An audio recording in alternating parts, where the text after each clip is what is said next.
Do do do do do. Okay. Start the game. New save data.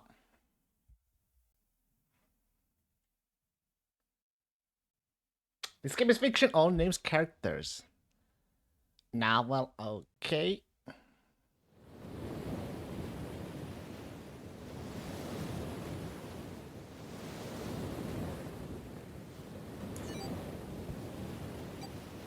Tick.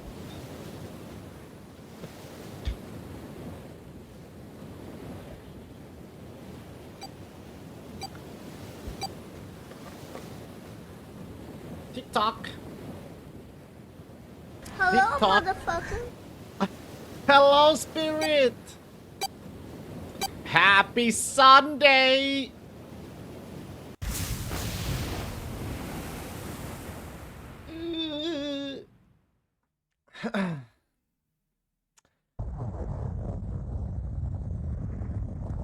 This is a fun series.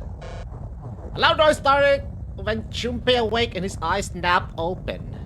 What the? As they adjusted to the light, he realized that he didn't recognize his surroundings. Ow. Hey, I wasn't ready yet. Ow! Oh, stop! How do I stop that? There's an auto. Right, no, wait, no. Did that say? Would you like to quit? No. It's auto texting right now. I see you're playing the voice acted version. Stop it. There we go. Is there a non-voice acted version then? Oh wait, what the fuck? Wait.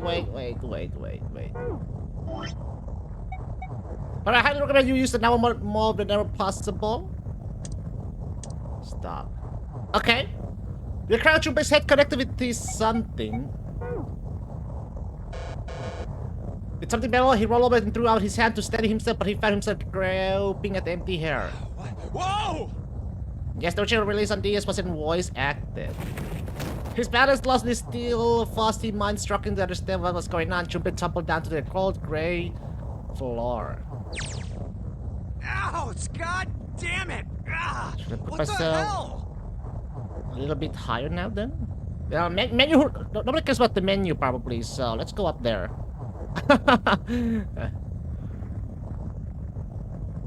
A bed? Advanced screen. Oh, the novel screen. There we go. A level 3 bunk bed. A 3-level bunk bed. In fact, Junpei had fallen apparently from the topmost bunk. I fell pretty far. That really hurt. His shoulder hurt, his knee hurt, his hip hurt, his entire body hurt. He could feel a bump forming on his forehead where he slammed against the low ceiling.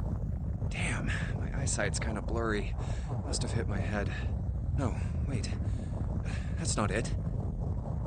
At first he thought the tremor that ran through his legs was just another effect of his rude awakening, but as he looked around, he realized it was real. The whole room was shaking. An earthquake. But it's shaking too fast for that. Yeah, this goddamn background was. Then again, Junpei had no idea what it was, if not an earthquake. Anyway. Junpei rubbed the growing bump on his head and gingerly climbed up to his feet. His balance regained, he finally took his first good look around the room and muttered to himself, Where am I? His pain momentarily forgot in the face of the minutes passed while Junpei struggled to get his bearings. Is there option? Settings? Oh well. Then as suddenly as they had begun, the tremors ceased. Wait, it stopped? A cold silence fell over the room. From somewhere far away, Junpei could hear the sound of a metal squeaking. What's that sound? In an attempt to distract himself, Junpei looked around the room once more. There was a stuff that looked more antique than functional. The 3-level bunk bed had mattresses that were so thin that they were little more than blankets. On the other side of the room was an identical bed, and gets set in the wall between the beds was a slightly dirty iron door. That's... The first thing Junpei noticed about the door was the number roughly emblazoned across it. On the surface of the door, it read paint someone had written. 5. 5? What's this 5 mean? Suspicious, and still a little confused, Junpei approached the door slowly. Standing at last in front of the door, Junpei grabbed hold of the L-shaped handle. A push yielded no movement, and a pull the same result. It won't open. Didn't matter how much he pushed and shoved, the handle wouldn't budge. Next to the door was an odd-looking device that reminded Junpei of a card reader. What's this? Is this keeping the door shut? Junpei knocked hard on the door. Hey! Hello? Is anyone there? Hello? Open the door! There was no response. Junpei threw his left fist into the door and stopped. Huh? What the hell is this? He wasn't really sure what else to say. Oh, he's got the 5 too on the door. On his left wrist was a bracelet of a sort he'd never seen before. In the center was a large LCD display. A watch? It doesn't look like one. 5. That's the same as the door. It is. True, the numbers were the same, but he had no idea what that might mean. All he knew was that it was strange and new, and he wanted it off. Junpei flipped his hand over as if to remove a watch, but... What? How do I take this off? By cutting it off? The other side of the bracelet was solid, no buckle, no chaps, no clasp, nothing. Okay, they cut the arm off then, the hand. He slightly flipped the thing back over. There were a number of rivets around the rim of the face, perhaps. Maybe pushing something on this will work? He pushed them, but nothing happened. On a watch, there might be a dials for adjusting the date or time, but on this bracelet, they did nothing. Nothing. Damn. Guess I'll have to force it off. Oh, he's forcing it up. Growing more desperate, he began to tug at it. However... No good. This stupid thing won't come off. A steel ring ran from the face around the Junpei's wrist and back in the face. Into the face, he wouldn't be pulling the bracelet off anytime in the near future. What the hell is the deal with this thing? Frustration and desperation. Desperate already? But began to mix as the reality of the situation began to draw on fully on Junpei. So much was happening and none of it made sense. Junpei felt as though he were about to explode. Where am I? And why the hell am I here? Why? Why? What the hell happened to me? Oh! My head. Pain bloomed, but he did his best to shake it off. He raised his head. Huh. It was at that moment that he noticed the window. The window was round, rimmed in river brass like a window from an early 20th century ship. Hold on. Am I on a ship? Junpei walked slowly towards the window. He could see nothing beyond it but thick, impenetrable darkness. I can't see anything. If only it wasn't so dark outside. Junpei squinted, trying to see something, anything. It was at that moment. Huh? Why is it cracking already? Oh, you gotta be kidding me. You can't. What the hell is going on here? Oh shit! No, God! A crack split the glass of the window. And for a moment, Junpei stared at it. What the fuck are you staring at it for? Then the window burst and water began to pour into the room. Oh. What the hell? God damn it!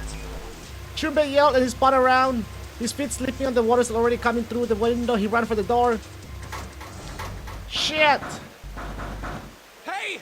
Anyone! Is anyone there? Come on, if you're there, say something! Say something.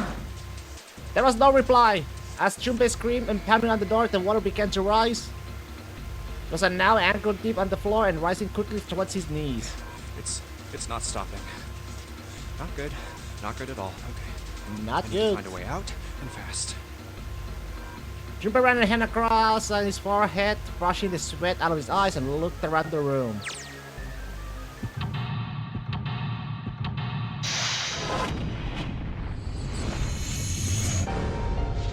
Hey, seek a way out.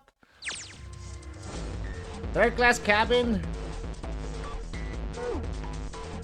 Operations during an escape. During an escape, you are restricted to an area. Your goal is search around to uncover how to unlock the door. There are items and hints in the room that will help you escape. Use the cursor to select the location you find suspicious to search the room. L or R1 to walk around the room. Okay. Left stick controls. Move to left stick. Okay. Square to speed up the movement. Press X to search for the. Okay.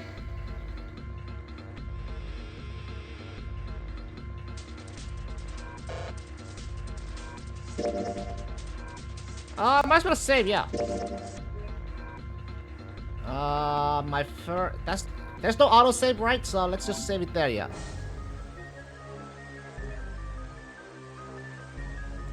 There we go. Finish shaving. Would you like to quit? No.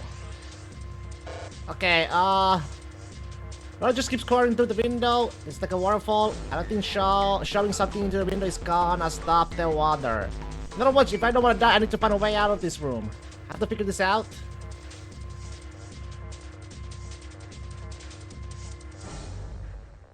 About items, once you obtain an item, you'll be able to go into the item screen.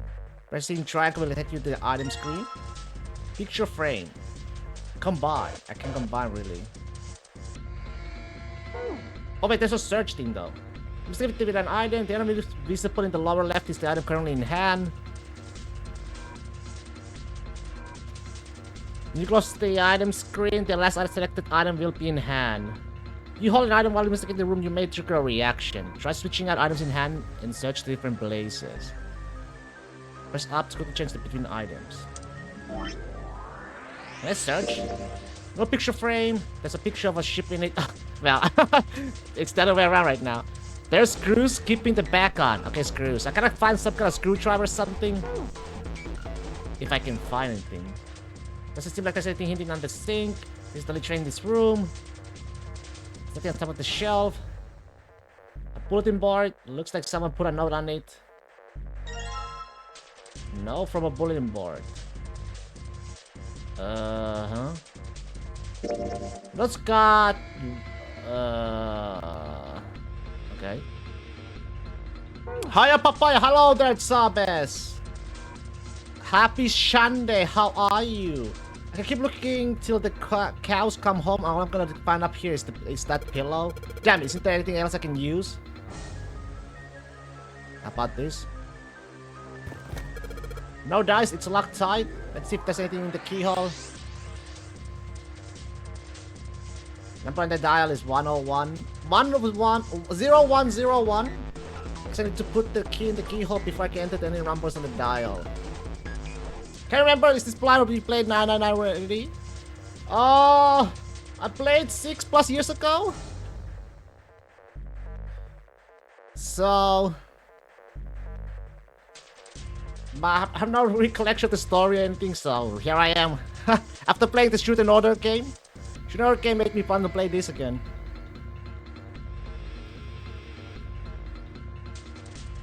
I played anything else in the series? No, I don't think I've never finished the game either. But that was back then. But yeah, I don't know. No, I don't play anything else. No VLR or what is that game called? It's different. It's not Zero Escape. It's called something else. CTD, yeah, CTD. Zero Time Dilemma, yeah.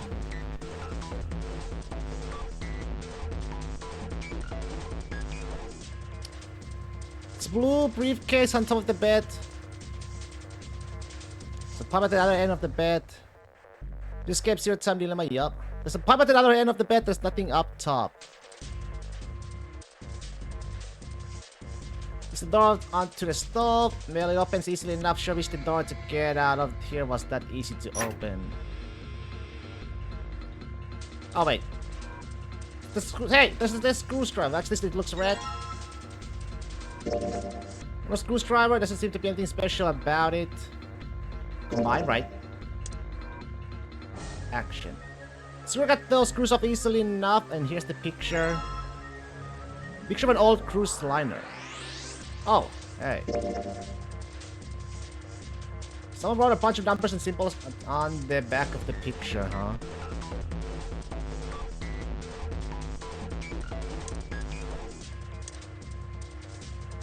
Let me get all the combining items. They're combined on the item screen to combine 2 items. 2 items can be combined. You will receive a new item. They cannot, then nothing will happen. Try different combinations of items you find. Let's see if there's anything in here. Looks like there is. Honestly, I know I'm a follower already, but seeing someone start 99 somehow makes you want to follow them again. A key? Yep, that's a key, alright. A little blue one. Small blue key, blue.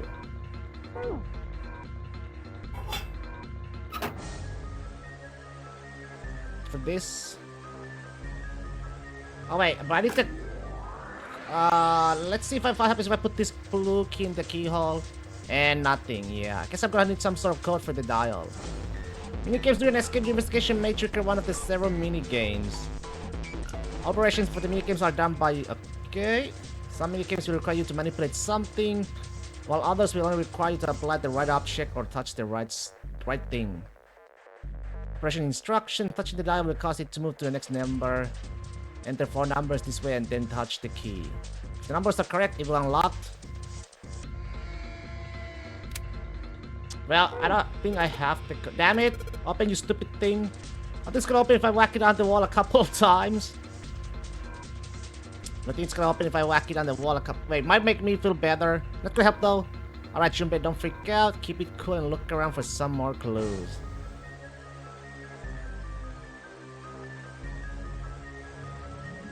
Some pipes down at the other end of the bed. Shit. There's a red one? There's some hangers on the pole. Oh shit. This is just like the blue briefcase. Yup, there's a lock on this one too and it's not opening. There's a red key.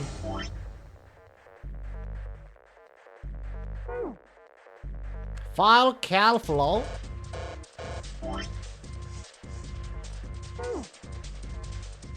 Can I? How the fuck do I? Oh, there we go.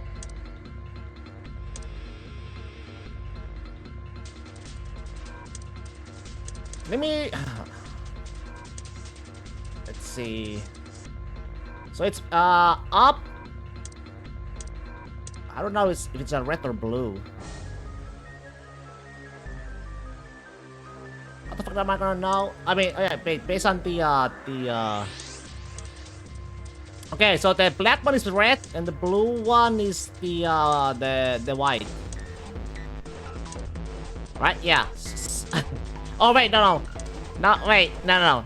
Yeah, I get it now. So it's 7. 7. 4.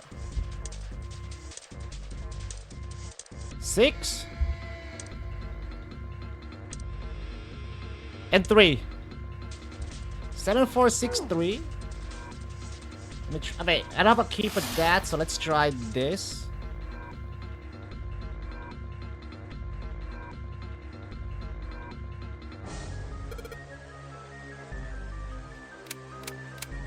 Water is coming!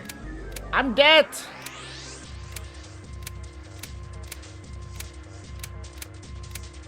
Wait, I went overboard. Fuck. 6. No can do. What else? Oh, what else do we have? Got it! If I pull off these sheets and shove them into a window, maybe that'll stop the water. Alright, window, let's see how you like this. Shoot, that's not gonna happen. Imagine dying to the tutorial room. No, there's way too much water coming through there. No way these sheets are going to be enough to block up that window. I guess there's only one way I'm going to live through this. And that's by getting the hell out of this room. After all, there's not really anything else I can do. I am not gonna die here. After playing all those Professor Layton games with the puzzles. There's no way I can die. Red key. I should probably hold on to this key. Huh? Oh, what's up with my face? Damn, that's not nice. What's up with it? Like a zombie. I mean, he looks pretty normal. Man, what the hell happened to me? How did I end up here? I left work, headed back to my apartment, and... And? Oh, you're giving me a backstory now? Huh? I'm back. Not like anyone will respond. In the past midnight when he came home, Junpei shuffled up the stairs and opened the door to apartment 201. Inside was his apartment, a small one-bedroom affair that ran him about $360 a month. Damn. He moved into it when he entered the college, and so far he'd been there for 3 years and 7 months. I'm back. Oh, not like anyone will respond. He stepped inside and turned on the lights. The fluorescent lights and the ceiling blinked and flickered slowly to life as it waking from the deep slumber. Man, work was rough today. Their cold light illuminated the landscape he'd come home to so many times before. Everything was as he'd left it. The magazines piled up in the corner, textbooks collecting dust, the CD cases covering the floor, the jeans and the t-shirt he worn the day before, then tossed onto the floor. There was one thing that didn't belong, however. Huh? A breeze. The white curtain framing his window swayed gently in the cold wind. Huh, that's weird. Did I leave that open? Well, that's not good. You should not leave it open, man, if you're not home. He walked towards the window, trying to remember if he'd closed it or not before he left. One of the panes was hanging open. He'd stuck his head out and looked around. Everything looks okay. I must have forgotten to close it. He closed the window. Then it happened. But by CSP, I mentioned novel and adventure modes. Can I drop a simple explanation of them? I mean, sure. If it's nothing spoilerishy. Oh, hey! What? Who the fuck? Junpei turned and found himself face to mask with a man dressed all in black. The man wore a deep hood and bulky gas mask. His face was entirely hidden. Who are... Suddenly he couldn't finish. Junpei tried to yell, but all he could manage was a strangled croak. I can't...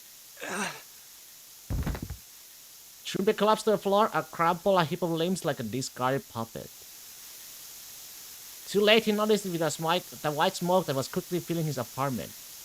A small object shaped distressingly like a grenade sat on the floor in front of his face, hissing. The white smoke poured out of it in an incredible rate. The smoke had grown so thick that the details of Junpei's apartment began to fade into the white haze. He could feel his mind began to fade as well as white haze that was not the smoke creeping into the edge of his vision. Consider this a privilege. You have been chosen. Rasping voice rumbled its way out of the gas mask. It was cold and harsh and distorted in some way Junpei couldn't put his finger on.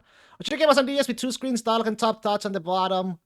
And they moved this game to PC. They want to keep at least semblance of it, and they made adventure and novel modes. It also helps that it fixes pacing for people since everything was to be moved to one screen. Some people complain it's too slow during the fast-paced scenes.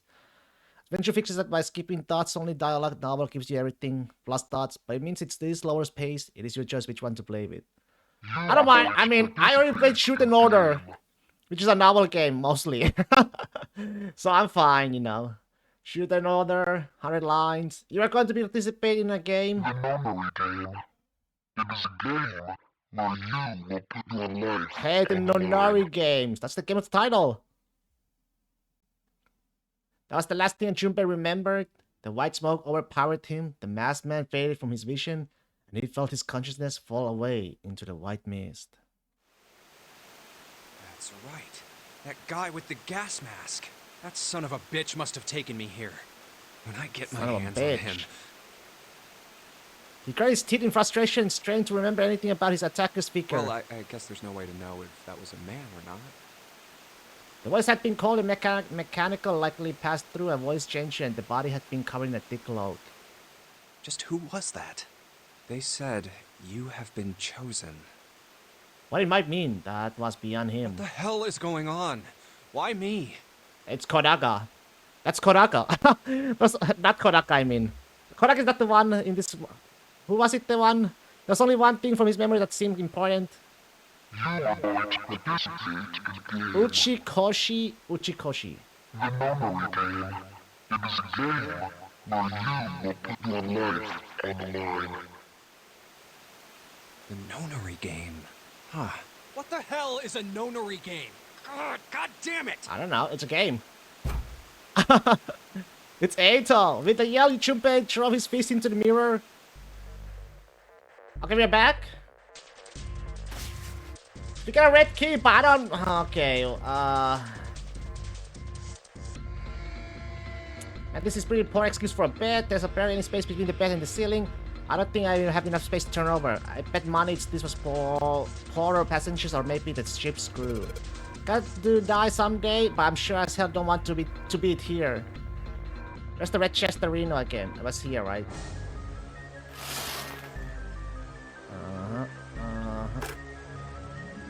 Let's stick that red key in there. It's not opening. In fact, it's not doing anything at all. Alright, I take that back. I guess I can move the dial now.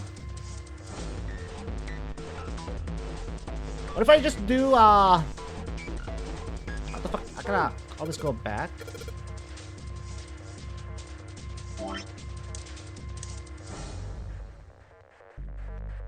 What if it's a repeat? So it's like 7474, right? 7 4, yeah.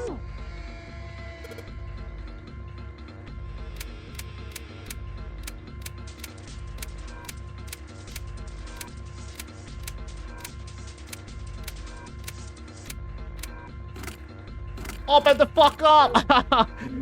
It's not opening! Let's see.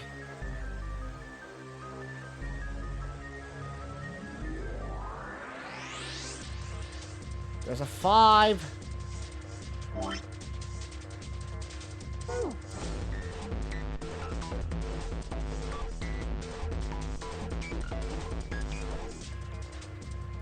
Secret timer? Nani? The pipe? And now I've crawled into the pipe and find a way out. There's somebody here to make fun of my lame jokes. This sucks. This sucks. Bulletin board, there's nothing on it. Can we check that? It's that's a table. Water is put onto like a little waterfall. I don't see anything useful there, bitch. Okay, what else? Is there anything else here? Did I miss? There's totally a stove. Nothing inside though. Nothing in here. It's nothing. Can see bottom of the bed ladder. Oh man, there's water already up to the bottom of the bed. Gotta hurry this up.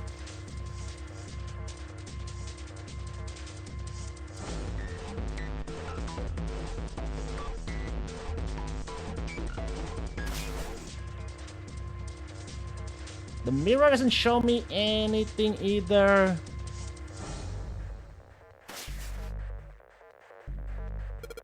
Five, huh? What's that mean? Who's putting a big red 5 on the door? Guess that's the lever, huh? Maybe if I pull it. Oh yeah, it looks like pulling at the lever just makes a weird noise. Great. The light's still red and the display hasn't changed. Damn it, why the hell isn't this thing opening? Note from a bulletin board. What if I use that note and how much of a secret the water is floating in right now? Can I put the key? Okay, no. 6-3. Wait, let me see.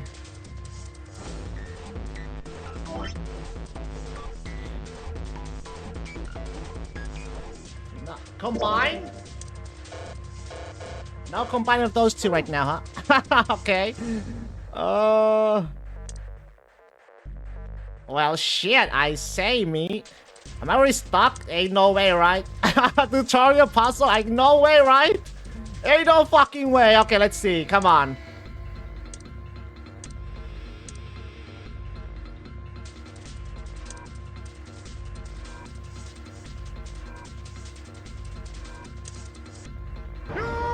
Shut up. Hey! Hey!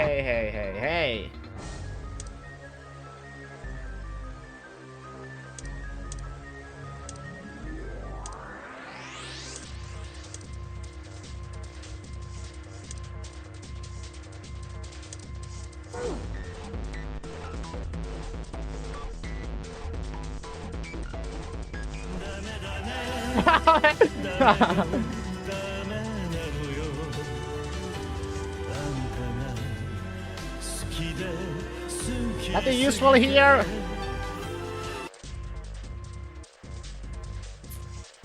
Do I have all the clues that I can do something? Well, I can't see it. Let's see. Come on, think. Think.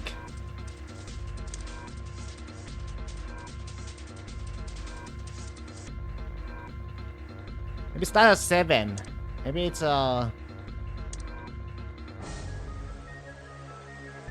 that an actual question or thinking out loud? Roll perception.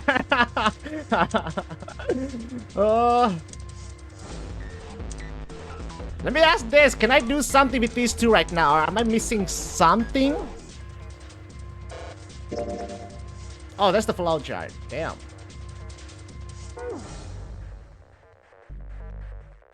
Missing something? Yeah.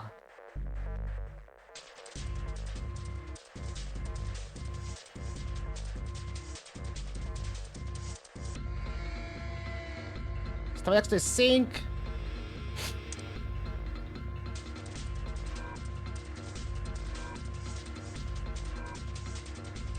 Let me see here. There's nothing left on the wind mirror. The pipe supports the bed.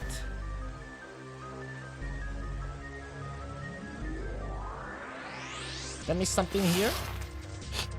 It's a closet. The curtain's already open.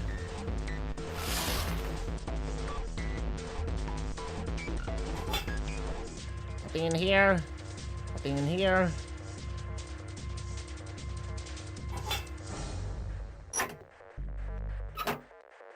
Unbelievable.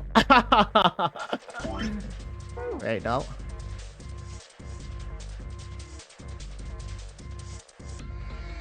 I can reach this bunk, might as well look through it. Huh? Damn, nothing here. How about down there? Oh, hey, hey! I can't bring myself to call this a bed. It feels like a board with a sheet on it. It's pretty flat. Well, well, well. Hee hee hee hee. It's a Kunti. Okay, we got 2 of them.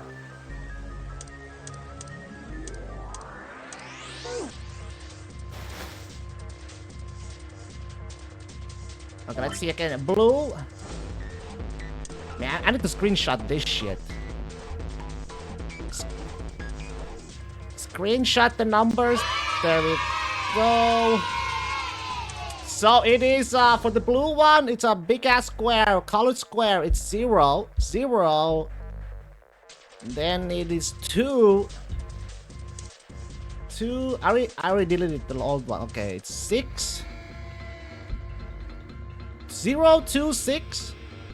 And 3. Oh yeah, I must get the red one as well.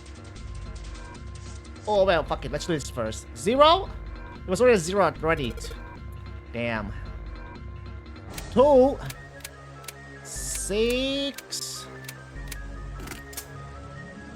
Okay, I was like, I was like, you better fucking open. All right, let's see if these numbers work. I turn off the key, and hey, looks like it's working. Yes. All right, let's open it up. Yes, it opened. Looks like there's something in here. What is this? A file. File screen. If you put information contained in them, will be available on the file screen. Press OK. Let's see what's in this file. Digital root. Let's see here. Compute a digital root with the following steps. First, add all the numbers in question to one another. You end up with something greater than a single digit number. Add the digits to one another. For instance, if you have a double digit number, add the number in the tens place to a number in the ones place. Give me an example, please. Keep adding digits in this manner until you have a single digit answer. The final single digit is your digital root. Okay, here we go. Example digital root of 678 would be.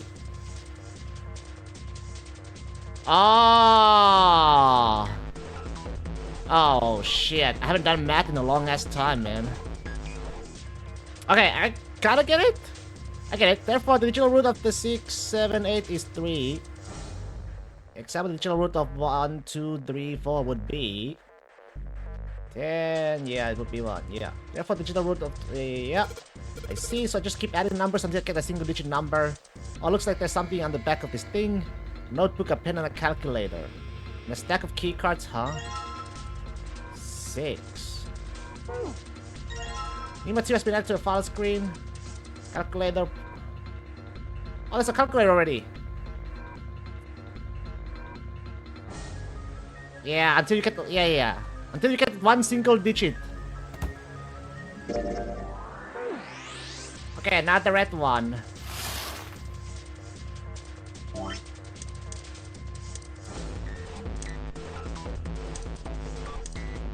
It starts with this line starts first, right? Which would be 7, 4, 8, 5. Okay, that's good. Screenshot down.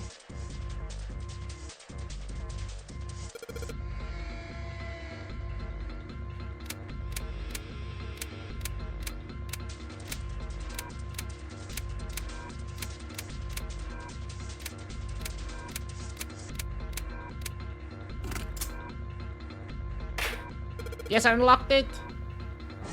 It's opening. 6, 1. I combine them with the Okay, so what okay, can use these. Cards with the numbers on them. I'm pretty sure this is where I'm supposed to use them. Alright, let's slice these cards and see if they work. And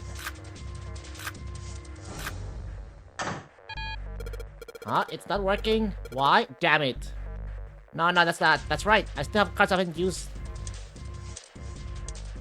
Stack of blue key cards. Damn it, not again. Press that fight doing the reverse RC. I think what number is needed except for 8. I think what makes that digital root. That's easy for you. There are many more cards in here. Look at one of the hints. Of course, the files. If I said something about the digital root. A digital root. The digital root, huh? What am I supposed to do with? There's a 5 on that door. Don't I get a digital root of 5? Not really sure about this. Whatever it is. Whatever, it's worth a shot. Let's see if this works. Slide the cards to give me the digital root of 5 through the reader. Operating instructions. Okay, set 3 cards. Select the reason with the list. Okay, yeah. Digital root of 5?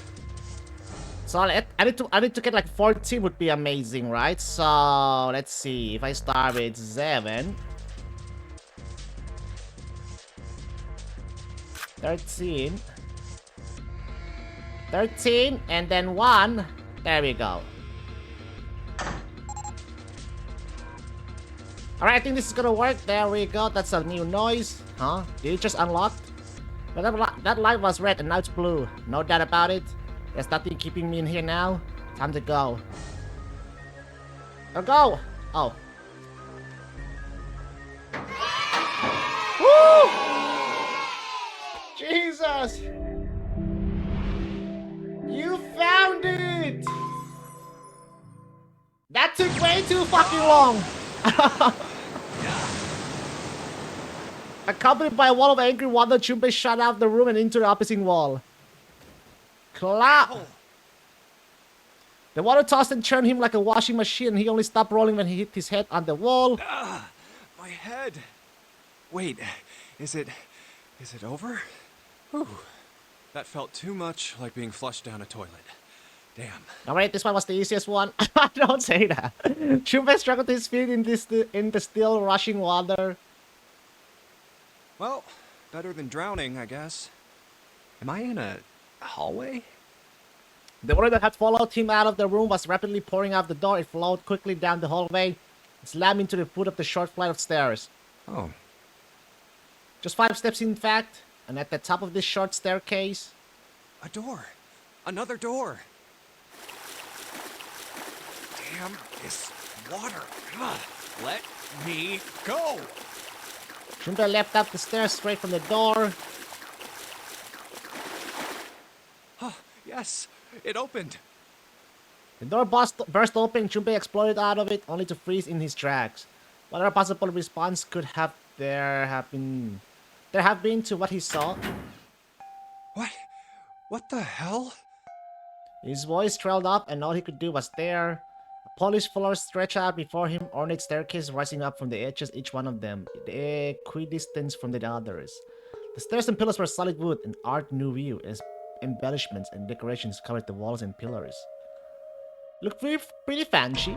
Looked like nothing so much as the entrance to a luxurious mansion from the early 1900s. This is the inside of a ship? Junpei couldn't help but wonder. Well... The water quickly filling the hallway behind him suggested that yes, he was. As he looked, a fresh wave rolled out of the room he'd been in, gathering speed as it moved towards the stairs. Yeah, that's what I thought. This is totally, A what? Wait, what the hell? Oh, it's... Close the door! Oh, shit! Shit! Okay, I gotta get out of here.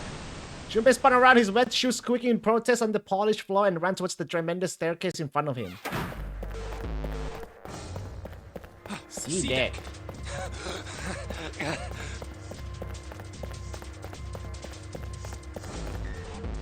B-deck? B-deck.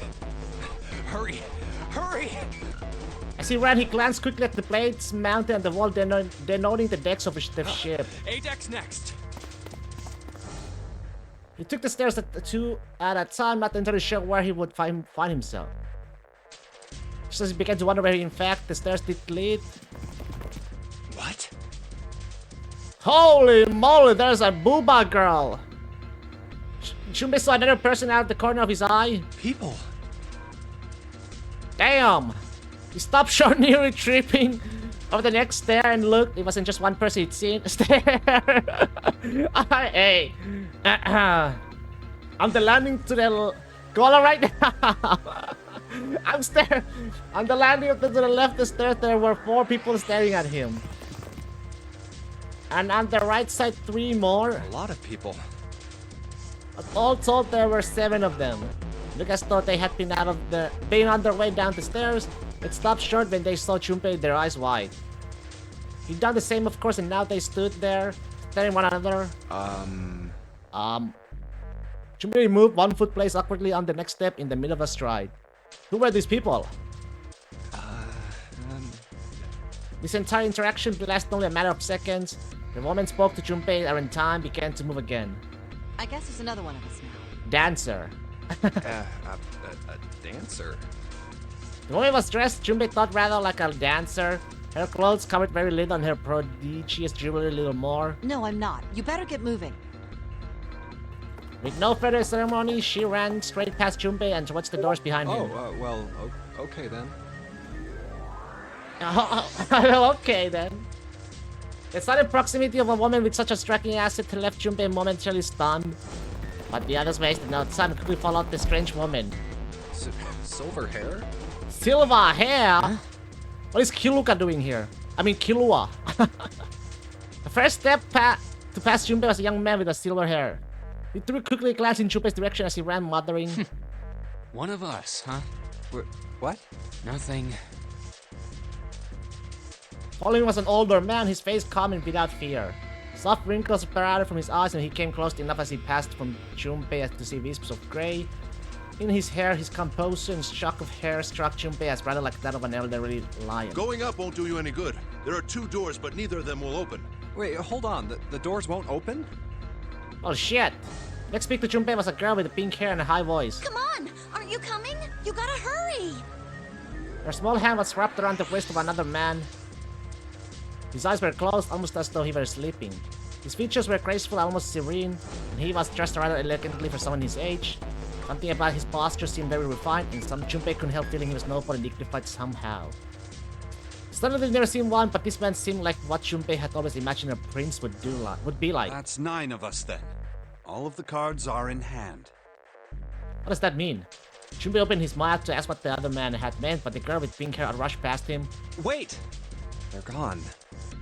Just what is going on? I mean, we should probably follow them. An old man like a lion, a girl with pink hair, and a prince, and I have no idea what they're talking about. He turned just in time to see two more people running towards him. One of them had hair like birds' nest and looked as though a stiff breeze might toppled him. And the other was a veritable mountain of a man. Ah!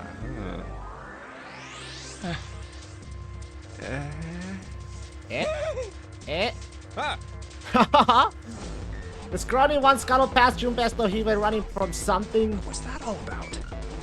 Hey! What the hell are you just standing there for? Didn't you hear him? The doors on A deck are no good. We gotta check the doors on B deck. Got it? Now go! Before he had a chance to respond, the man laid a massive hand on Junpei's shoulder. With no more effort than Junpei would have used to brush aside a flight, the man shot him out of the way. Oh. Thrown off balance by the man and recent events, he took Junpei a few steps to get his bearings, finally regained his balance and looked up at what the other 7 had been running Hey, towards. man, that was dangerous. Huh? There were 2 pairs of watching 2 iron doors set into the wall in front of him. There's 5, and is that a 4? They looked quite sturdy and each had the handles jutting from them. Written across the surface of each door in red paint was a number. The door on the right, 4? And this one says 5 again. 5. They're the same. The guy Junpei had decided to call Silver was mumbling to The himself. room I woke up in had a number on the door just like that. You too, eh? With an arched eyebrow, the lion looked over at Silver. My cell was the same. A number upon the door. I opened it, ran down the hallway outside, and found myself in a rather grand room full of stairs, as I suspected the rest of you. It was as though the floodgates had been opened. They all began to talk at once. Me too. Okay, so we need to kill 4 or 5 people who we're sacrificing. Same for me. There was a door with a number on it. It soon became clear that each one of them had to walk in a room with a locked door and solve a puzzle to escape. They'd all end up in the same room. Almost as though they'd been guided there. Yes, we all saw the same thing. That's not important. We need to hurry. You think I don't know that lady? Before the dancer had time to finish, Silver was already running. Open! Damn it! He grabbed hold of the door label 5 and pulled. It's not opening. However, Fuck, it's not opening. This damn thing won't even budge. damn, he said fuck. Out of my way! The mountain grabbed Silver's shoulder and tossed him outside. His path cleared, he took a few steps back, then threw himself at the door. Once. Twice. 3 times. 4 times. The door shook as his body slammed into it, but showed no signs of breaking or opening. The mountain threw himself at the door again. A body slam from a guy that big didn't even budge it. There must be some other way. Junpei turned towards door 4. Next to the door on the wall was a small box. Vacant. This looks just like... the device next to the door in that room earlier. So that means this door is probably locked too. But still... He had to check. Junpei grabbed a handle and threw all of his weight onto it. It was locked as tight as the door next to it as he'd suspected. Junpei punched the door and it did not respond. It did not respond. Are there any other doors? He'd barely finished the thought when the C deck plate he'd passed on his way up sprang unbidden to his mind. His body moved before he had time to think. Junpei turned and ran back towards the stairs. He had scarcely taken a step when, at the top of the stairs next to an ornate clock embedded in the wall, he saw a person. It was a girl. She looked to be the same age as Junpei. He froze, unable to look away from her face. He wasn't confounded by her beauty or something equally silly. Now there's another reason he couldn't take his eyes off the girl. Junpei had seen her somewhere before. He couldn't quite remember where, but he knew. He knew he'd met her before. The girl too stared at Junpei, similarly stunned. Her response suggested that she'd seen him before as well. Huh? Without saying a word, Junpei walked slowly towards her. She didn't move. It was almost as though she was held in a place by some sort of magic spell. As Junpei stepped onto her landing, the spell broke. No sooner had he set his foot down than the whole ship shook a second time. The quake caught the girl unprepared and she Watch fell. out! Moving on instinct, Junpei leapt to catch her, or so he thought. Oof. Oh, Her face was far closer than it should have been, mere inches from his own. Yeah. He was flat on his back, and his shield landed squarely on top of him. The girl seemed as confused as he did, and her face suggested she still hadn't fully recovered from seeing him. For a moment that seemed to stretch for a very long time, they stared at one another. Stare. The ship stopped shaking. Everything was quiet. Water could be heard from the bottom of the ship, lapping faintly at walls and ceilings, but eventually that faded as well. The silence was complete, a thick muffling blanket. At last, the girl opened her mouth. Oh my gosh! Is that you, Jumpy? Jumpy? Jumpy? Jumpy. Her words echoed through Junpei's head, and suddenly his memory returned. Akane. Akane? Why hadn't we realized it before? The girl was Akane Kurashiki, aka Junko Enoshima. She and Junpei had been friends in childhood. They'd gone to elementary school together for 6 years. But what was she doing on the ship? Her stuffed eyes were only inches away from his own. He could feel the warmth of her face. Feelings he thought long forgotten began to work their way to the surface. He could feel his face heating up. At that moment,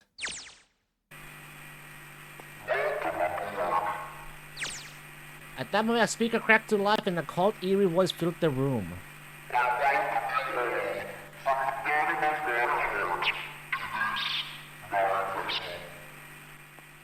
What? Hello? What's that voice? They hurriedly untangled themselves from one another and struggled to their feet. Their 7 companions had heard the voice as well, and many of their faces had gone pale. They looked around frantically as desperate to locate the source of the voice. At last they found it, a speaker set in the ceiling.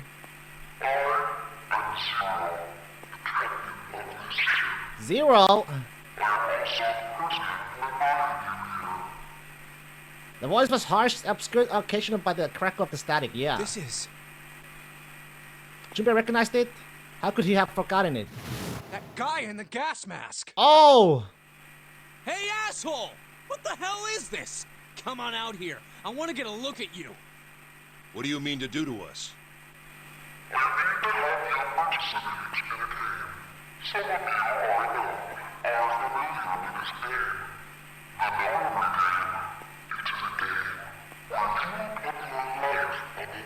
Can we quit?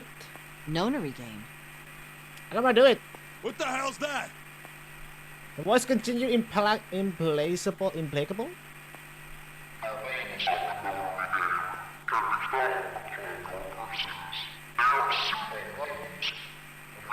Simple? What is he talking about? Hey, there's something in my pocket.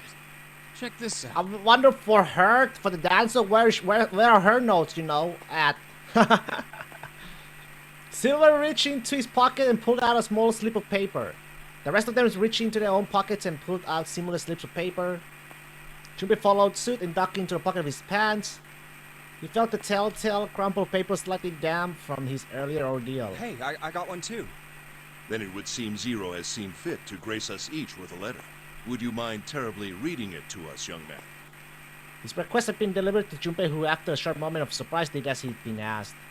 Okay, first impression On this only. ship, you will find a handful of doors emblazoned with numbers. Which characters do you like the most for now discounted MC? Well, you know my answer, baby! It's the fucking dancer, des! We will call them the numbered doors. Numbered doors? I mean, they're numbered doors. The doors in front of you are a pair of the same. Zadanza. The key to opening these numbered doors are the numbered bracelets that each of you possess. Obviously, because of her personality, obviously.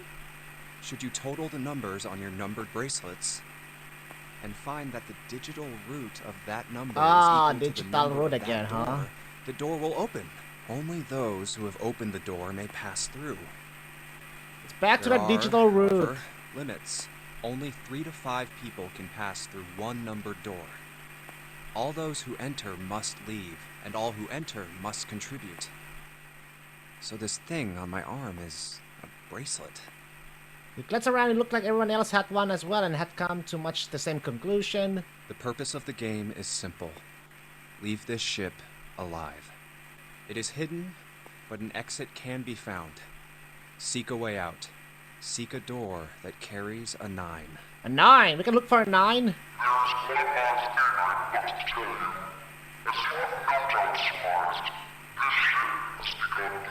How much time do we got? Titanic? I expect a Titanic reference to be.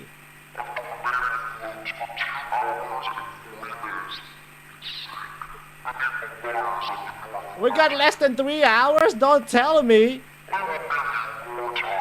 Okay. Everything leads up to $9. $9? 9 hours? It's like the 999 game. Remember the name of the game, Golda. 9 hours, 9 persons, and 9 doors. Oh shit. The voice finished and the speaker went silent. I think it's coming from over by the stairs. It's the clock telling us the time. They had their eyes on the antique clock embedded in the wall. Is it 9? Ask not for whom the bell tolls. 7, 8, 9. 9 again. The sound of the 9th bell faded away. The 10 never came. It rang 9 times, so 9 o'clock then? I think it's 9 p.m. PM? I couldn't see anything when I tried looking out the window earlier. It has to be nighttime. If that is the case, then we would need to escape by 6 a.m. tomorrow. Not enough time.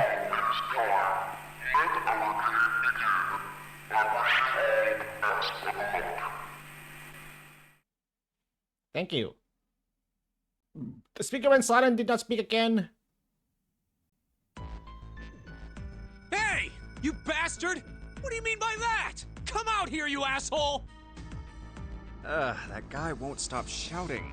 And the others. Mountain. Lion. Danza. Akane. Whew. Junpei 2 was consumed by his thoughts. I have way too many questions. Who is Zero? What's the Nonary game? What's it for? Is he some nutjob just doing this to mess with us, or does he have some other... How about a bonus challenge every time you escape from now on, and if you take over 9 hours, you lose. Nothing happens. Just a bonus challenge for you to try to accomplish. Honestly, I don't know how much time escape rooms usually take to react them all together. Game? If you, you saw me how long it took me to fucking finish the tutorial puzzle, man. And the others? Why are these 8 people Close here? to an hour, probably. And the others, yeah. And the most confusing of them all. Why is Akane here? I haven't seen her since elementary school. Why her? Why now? Coincidence? No. There's no way. There has to be a reason. A reason. I don't know what exactly, but there has to be. Very well. The lion's voice seemed oddly loud in the silence. Standing around here won't do us any good. Best we get moving, don't you think? Get moving? Are you planning to open the numbered doors? Hey, wait! Was it like half an hour mostly because you couldn't find one of the clues? Don't tell me you're actually gonna do what this Probably. Zero says. I mean, we have to. No, that's not what I mean. The lion shook his head mildly annoyed. I'm saying let's find another way. Like After what? all, we haven't really examined this place yet. We... what? Where have we not looked? Everyone searched A-Deck already, right? Yeah, we were kind of in a rush though, so we probably missed some things. Why don't we check out the lower floors first? We should see how deep this place goes. I can work with that. Then let's go. Then let's go. See, Dick? Whoa! What the hell? It's completely submerged. Damn. If the water level keeps rising like this, we're all gonna drown. We gotta go up. No, I don't believe that's something we have to worry about. The prince knelt down and gently threw his hand across it. See? The water's not flowing. That means the origin of the water has been stopped. Perhaps this Zero fellow has used some sort of remote control to seal a watertight door lower down. He said that our time limit was 9 hours. In other words, this water won't rise for 9 hours. Then you're saying we won't sink till then. Well, that may be a little too optimistic. No point to wishful thinking. Is there a way? Is there a door to lead outside of the ship though? The desk or something? depressing. So we can check outside? If we don't determine a way to advance from this point, we are stuck on A deck and C deck. Looks that way. Hey, hold on. How about we check C deck before we jump to any conclusions? We might find something there. Huh, you're right. I think we should look at the metal doors by the big staircase, too. They're pretty suspicious. No numbers on either door, and I don't see an authentication device either.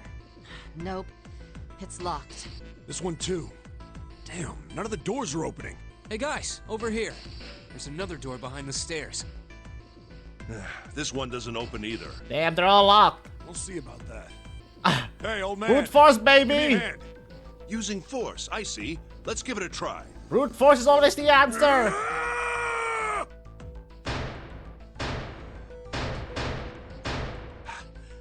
Nope. It won't budge. Could you not just start shouting out of nowhere? You almost gave me a heart attack, you know. Oh, sorry. It doesn't appear to have moved even with two of us trying. It's very well made. Idiots. Try using your brain first. Huh? Take a closer look.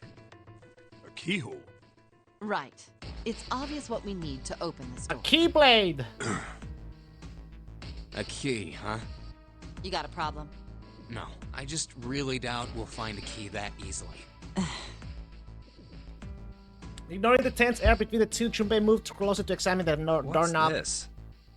Just above it was a strange mark in the shape of a circle surrounding a dot. There's a mark on it. Does it mean something? Hey, look! Over here, too! Pink Hair was looking at the double doors they hadn't examined yet. More doors. I think they're elevators. There's an inverted triangle button by them. May as well try pressing it. Huh. Nothing. Maybe the power isn't on. Or we need to do something with this card reader.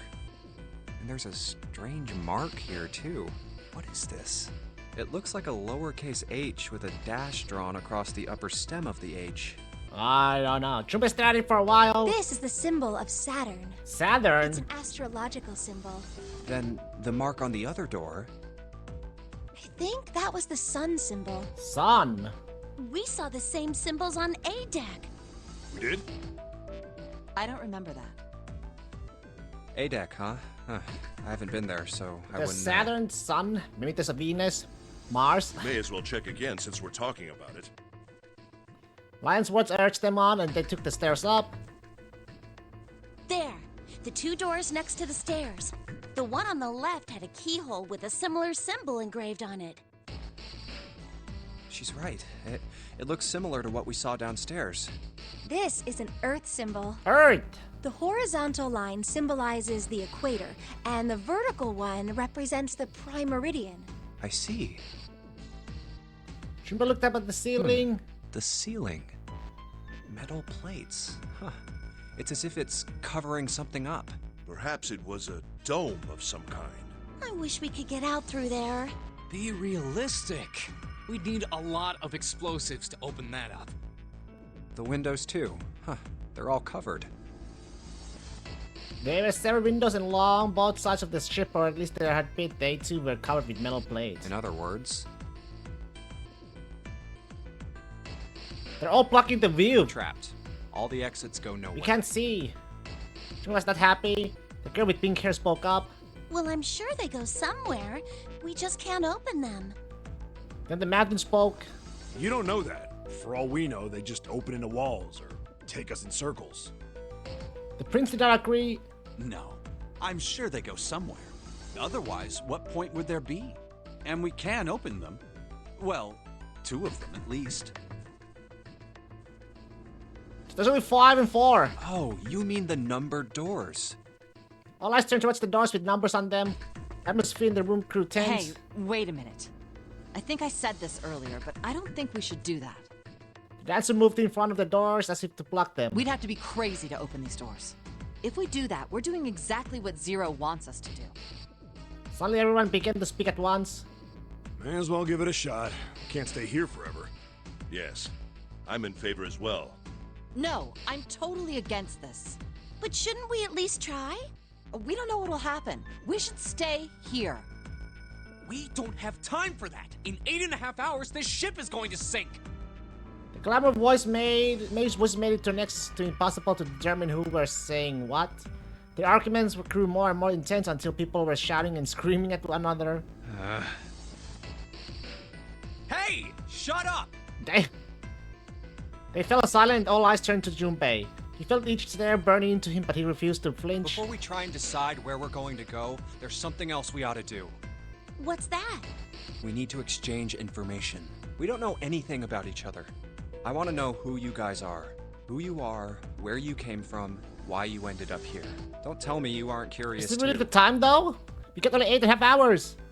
They were silent. Some of them looked to the other way or bit their lip or crossed their arms and stared at the ceiling. When one of them spoke up, it was Akane. I agree. I think Jumpy is right. Jumpy? Oh, I'm sorry. I'm talking about him. I just call him Jumpy. Hey, she's gonna His leak my... name is Junpei. She just leaked it. She pointed towards We're Junpei. childhood friends. We went to the same elementary school. Wait, stop. Don't tell us stuff we didn't ask you about. Zero's probably watching us right now. Well... What are you gonna do if he's listening in? Doxed! Oh, would that be bad? Hell yeah, it would! We don't know how much that bastard knows about us. Maybe he just picked a bunch of random people to kidnap. If that is the case, then it'd be dangerous for us to let him know too much. If Zero knows who we are, he could go after our families. Maybe he'd tell us he had them to get us to do stuff, you know? But we still need to know what our names are. It's going to be hard to talk to each other if we don't have names. Alright, then why don't we have code names? To him, apparently, it seemed like the obvious solution. Code names? Yeah, we'll each pick something. Like, I'll be 7. 7? 7. Why are you 7? You're 7. Seems as a fair question. The mountain stuck out his left arm. Because this bracelet number says 7. Oh, I get it. Yeah, that's a good idea. He's marked. Alright, I'm gonna be Santa. Santa? You chumps know Japanese? No? Well, San means 3. I so, knew that. I'll be Santa. You know, like Santa Claus. Fits, don't you think? Then your bracelet number. Yeah, it's got a 3 on it. Good job, Grandpa. Just like the mountain had done, Silhouette thrust out his left hand. Sure enough, the face of his bracelet read 3. Very well then. I'll go next, shall I? My bracelet number is 1. 1. Given that, I think Ace seems appropriate. Ace. I'll be Lotus then. As I'm sure you all know, it has 8 petals. Which means, of course, that my bracelet number is 8. 8. I would appreciate it if you would call me Snake. Snake? What number is Snake? Oh, it's 2. My bracelet number is 2. Since Ace has chosen Snake? cards, then I choose dice. Big boss? Snake Eyes, clearly. Is he a... Which is particularly is he one of the relevant snakes? given that I am blind. You can't see? I knew it. He's blind? Well, shit. He kept his eyes closed during the entire ordeal, which suggested something strange, but to hear it said so casually was something of a surprise. Everyone seemed a little nervous at the princess' proclamation, but no one seemed to know how to react to it. Me next. There was one person, however, who didn't seem to be surprised in the least. The girl with the pink hair. I want to be Clover. You know, like a 4-leaf clover. Good luck, right? Looking almost bored, she held out her left hand. The face of her bracelet showed the number 4. They come around to Junpei. He held out his bracelet. Alright, my number's 5. So my code name is gonna be... Why have one? It's not like there's any point to it now. Yeah, fucking... She already leaked my name! That's cutting me off in mid-sentence. I mean, we all know your name already. You're Junpei. Yeah. Fun facts about the nicknames were localized in Japanese. 7 name is 7. 7 mispronounced number 7, which made no sense in English, so they corrected it to normal 7. 7. Oh. They all nodded. Akane stepped forward nervously. Then you should all call me by my name too. Because, I mean, it doesn't seem... It doesn't seem fair to Jumpy. You're thinking it's not cool for you to hide your name after you told us his. Akane featured awkwardly Jumpy that decided he had to do something. What's your bracelet number? It's 6. Roku. She hesitated for a moment and held out her left hand. And she claimed the bracelet number showed a 6. Junpei looked at it for a moment and thought... Alright then, why don't we call you June? June? Why are we gonna call her June? Yeah, you know, it's the 6th month of the year. We already know her... So you're June. Jumpy? Okay, laid her hands and looked up to Junpei's uncertain. He smiled back at her Are you reassuringly. good with that? Oh well. Yeah. June! She thought about it for a few more minutes, then seemed to come to a decision and gave Junpei a small nod. Okay then. The names decided, Junpei ran over them quickly in his head. So this is how everyone It's breaks not down. fair, they know my name, and I don't know 1 is theirs. Ace. 2 is Snake. Snake Eater. 3 is Santa. 4 is Clover. 5 is me. 6 is June. 7 is 7. 77. And 8 is Lotus. That means 8 of us have revealed our bracelet numbers. The only one left is... That glasses guy with hair like a bird's Damn, where nest. has this guy been, man? He's been so silent. You haven't said a thing so far, have you? Yeah. His skin was pale, his breathing was heavy, and he was soaked with nervous sweat. His behavior seemed very suspicious, or perhaps simply emotionally unstable. It was difficult to tell. Whatever the case, it seemed clear that he had only a fingertip's worth of a grip on his sanity. The girl with pink hair, Clover, walked up to him slowly. She put her hands on her hips and eyed him suspiciously. What number are you? He didn't answer. His bloodshot eyes twitched from person to person, and his breath came in hot pants. Hey, I'm talking to you. The man licked his dry lips with a shaking tongue and spoke with a voice like an old paper. Isn't it obvious? There are 9 people here, and you know who numbers 1 through 8 are. He's 9. I'm the only one left. So you're 9? Yeah. He extended a trembling arm. President did indeed say 9. Clover looked at it contemptuously. What's your code name? Code name? What do you want us to call you? We all made up names. You should too. I don't need one. Why not? Because I am not gonna stay here with you. Why not? He took a shuddering breath and exhaled. Clover looked at him with something very like disgust. You've got some sort of plan? I do. Yeah? What's that? You sure you want to know? I mean, we all do want to know. Yeah? All right. Let me show you. I'm gonna do this. Huh? Whoa, whoa, why is he groping her? By the time they realized what he was doing, it was too late to stop him. The man's body moved like a snake's. In the blink of an eye, he had slid around behind her and wrapped his arm around her waist. Hey! What the hell do you think you're doing? Silver Santa leapt forward towards the Clover and the 9th man. She went from 0 to 100 damn fast. What is he doing? Uh-oh, looks like we're gonna have to do some fighting. He was halfway there when... Stay back. Suddenly, the man's hand dove into his pocket. Whoa! Where did he get that from? He held to Clover's pale, quivering neck. If you get any closer, I'll cut her open. What the hell? Yeah, that's right.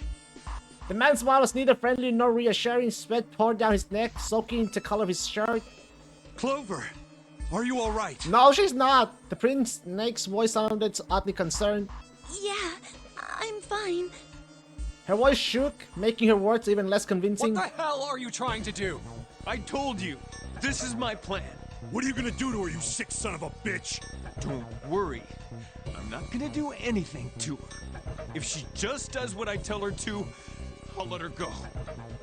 She started to move backwards slowly, keeping his grip on Clover. Slowly. That's right. Just follow me. Keeping their distance, Junpei and the others followed. Eventually, the man reached the wall. He gave a start as his back touched it, and he glanced around quickly and spoke. Here. Verify. The left. Look on your left. Do you see the device on the wall? Uh-huh. Place your hand on the scanner panel, the round part. What if I don't? The man's nostrils flared and he looked like he was about to choke. Are you an idiot? What do you think? I could slit your throat right now. I'll kill you if I have to. Damn! All I need is your bracelet. Just do it. Do it now. He pressed the knife against Clover's neck hard. Okay, I'll do it. Slowly, she would stretch her left hand out towards the device. Like this? Her back was to it, and she had to feel around for a moment before she found the circle panel. He made a cold electronic noise, and then the display above her hand as there appeared. So that's how it works. He called that round part of the device the scanner panel. Scanner panel. If we put our left hand on it, our bracelet number gets entered into the device. Then... Should you total the numbers on your numbered bracelets and find that the digital root of that Yeah. number is equal Wait, to the number 9 of that plus. door, the door will open. 4 is okay. Yeah. Junpei shift his eyes to the door itself. Number I think was 5. Door 5. Wait, but it's not 5 though, right? 9 plus 4 is 13, is it not? So that's, 1 plus 3. But why does It's this 4? guy know so much about how this thing works? It's like he knows exactly what to do. Good. Good. You're done. Next. Oh, he's taking another one. His bloodlust shot eyes crept from person to person until finally they stop on the lion Ace. You, right? You're the one with the number 1 bracelet, right? Yes, I am. So? Then you're next. Just verify your number like this little brat did. What are you doing? Do it! Don't you care what happens to her? Okay, just calm down. Ace held up his hands, palms out, the Nightman jerked his chin towards the device. I'm coming over. Slowly, cautiously, Ace moved towards the device. We could have all worked together, man! What the hell? Though that seemed like an agonizing eternity, he reached it. Now, verify. All right, this is what you wanted, right? Ace nodded and placed his hand on the scanner panel. The device beeped again and a second asterisk appeared. Now the device has both Clover and Ace's numbers, 4 and 1. 4 plus 1 is 5. It's the same as the number written on the door, but it won't open yet.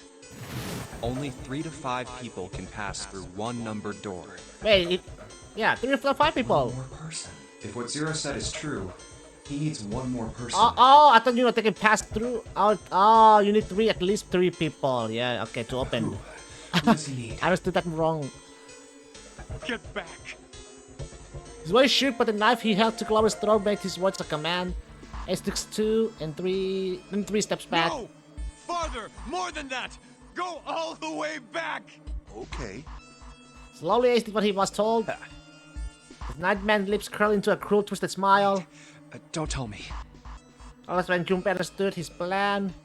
Clover's 4 and Ace's 1. Added to the ninth man's 9, 4 plus 1 plus 9 is 14, and the digital root of 14, 1 plus 4 equals is 5. In other words...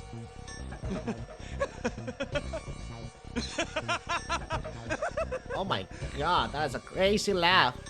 Thank God you were all so cooperative. Now I can get out of this nightmare. He pressed his own hands against the scanner panel. If only, if he only learned from 8, so, you just gotta act normal until the very end for the nice, big-ass, huge impact. I thought that's the appear on the screen. I mean, he dropped his hand onto the lever on the side of the device and pulled. He's going crazy already, huh? Somebody's going crazy already. The door opened with a heavy metallic groan. Good! I don't need you anymore. Don't kill her, though. He let go of Clover. Wait! Junpei leapt towards the Nightman, but he wasn't fast enough. Here! She's all yours.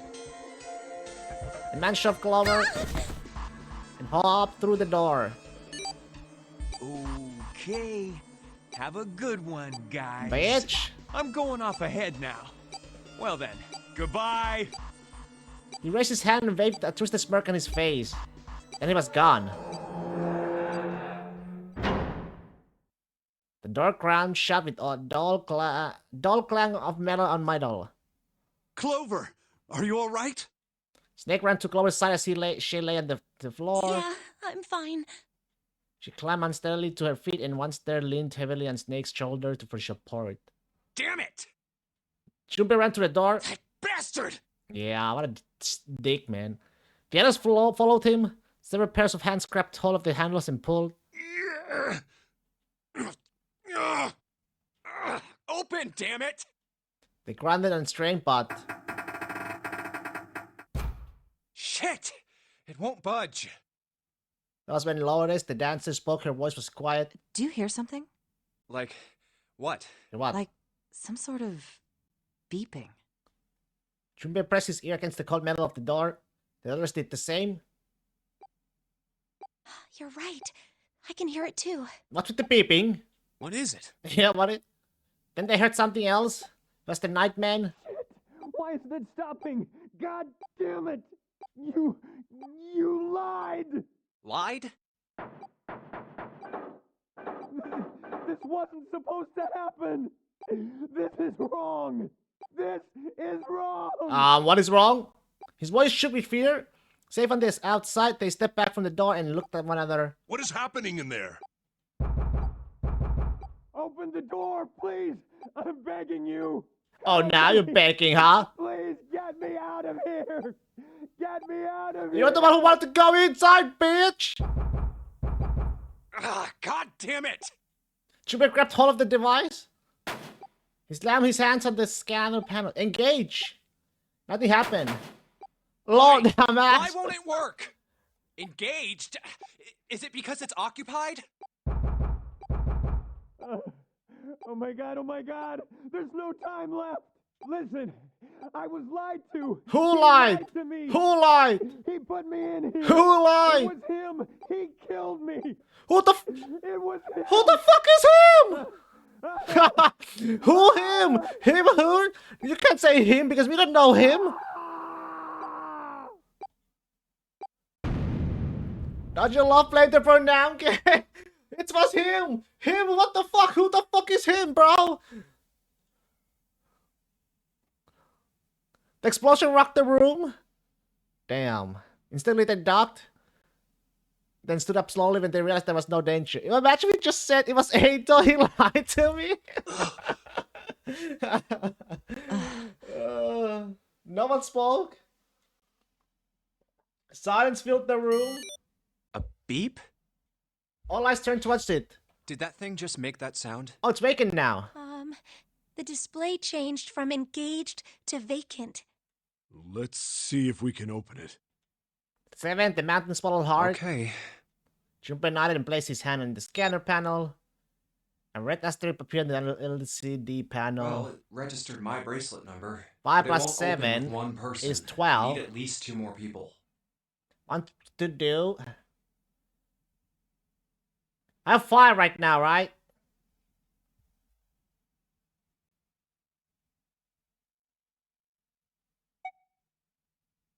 I have 5, so let me. Snake and 7. Snake, 7. You think you could give me a hand here? The palm was a little too on the nose, but the mood was still grim. Both Santa and June lifted their hands silently. He verified and she followed suit. 5 plus 2 plus 7 equals 14. The digital root of 14, 1 plus 4 equals 5. This should do it. Now we just need to pull the lever on the side. You guys ready? I'm gonna open it. To the music. Junpei grabbed the lever and looked back over his shoulder. They stiffened and nodded. Junpei nodded back and he set his mouth in a grim line. Then he slowly lowered the lever.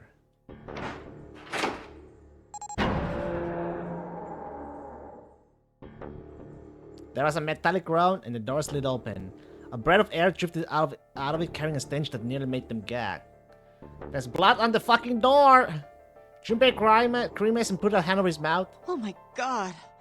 Good God. Lotus and Ace shuddered. 7 grunted. Whoa, that's pretty bad. Even Santa's voice shook. He blew up. He blew up. He prayed that Santa was right. The hallway on the other side of the door was splattered with chunks of torn flesh and dark red blood. Oh shit!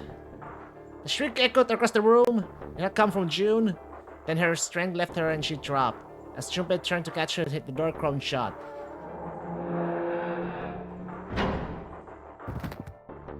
She crumpled to the floor. June, are you okay?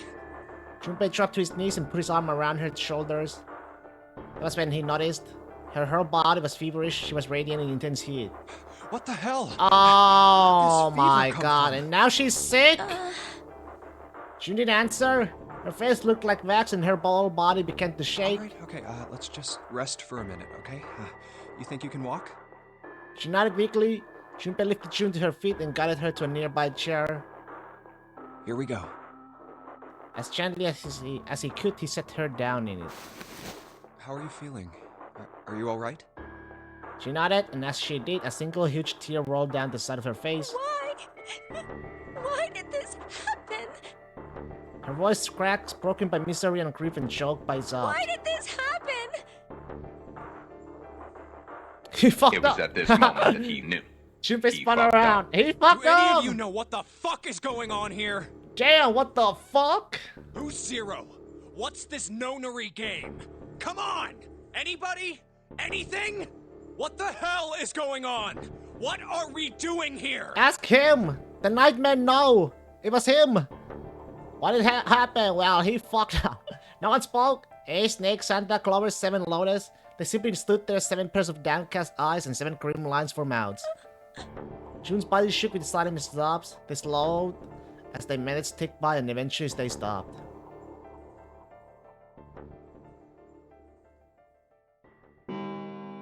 Oh, there's something in the cold, heavy silence that had enveloped them like a thick fog. The bell began to ring. The clock in the central hall. 7, 8, 9, 10 times! Hey, what the? Oh, it's 10 p.m. now, right? And then at the 10th ring, it stopped. The sound of the bell faded away into silence. It's 10 o'clock then. Ace said what each one of them had been That thinking. means it's been an hour since Zero's little announcement. We are wasting time, my friends! Seven's deep voice echoed across the room. Fuck! I've had enough of this crap! Santa leapt to his feet, his fist clenched. How long are we gonna pussyfoot around like this? Damn. Damn, with this language! We've only got 8 hours until this time limit Zero was going on about is up! Let's get going already! Go! Go! Santa's outburst fell on deaf ears. No one seemed to agree with him. They stared back at him, their eyes blank and their faces tired. Finally, Lotus spoke. No, I refuse. I'm not gonna end up like him. Him? You mean the 9th man? Him. Of course, who else? In his mind's eye, Junpei saw the corpse again. Blood and pieces of flesh. The dark reddish-black pool of blood, the scattered pieces of flesh, organs strewn across the floor like a blossoming of a grotesque flower. The explosion that had turned through his body had been powerful. There's no way for a person to die. I mean, he was being a dick, man, so he kind of deserves it. The Nightman's neck had been twisted at an odd angle. Junpei suspected the detonation had thrown him against the wall. Half of his face was crushed and the other half was covered in blood. Most of his abdomen had been emptied, and either by the explosion or by gravity. He had landed on his back, and stark white ribs jutted up out of his chest like the legs of some sort of macabre crab. Junpei felt something flip in his stomach. I think he just screwed up. Eyebrows went up and Santa He continued. probably set off some sort of trap, and that killed him. I'm not gonna screw up like that. I'm getting out of here alive. I don't like to laugh again. Why is Snake laughing? While Snake was laughing at, Santa did not find particularly humorous. What's so goddamn funny? Oh, my apologies. You were just, so very confident. I couldn't help myself. What the fuck? I think you've mistaken the situation. Huh? The 9th man's death. It had nothing to do with the trap. Or at least not the sort of trap you imagine it did. Then? He broke one of Zero's rules. That was why he died. Quite simple if you Rules? think about it. What rules? You still don't... All right. How about you take a moment and think back to what Zero said? Specifically, what did he say about the number of people? He said only 3 to 5 people can pass through one numbered door, right? And after that? You've forgotten the relevant part. What did Zero say? Santa furrowed his brow in thought. Junpei thought back. Rules, John Wick. Consequences. Zero said.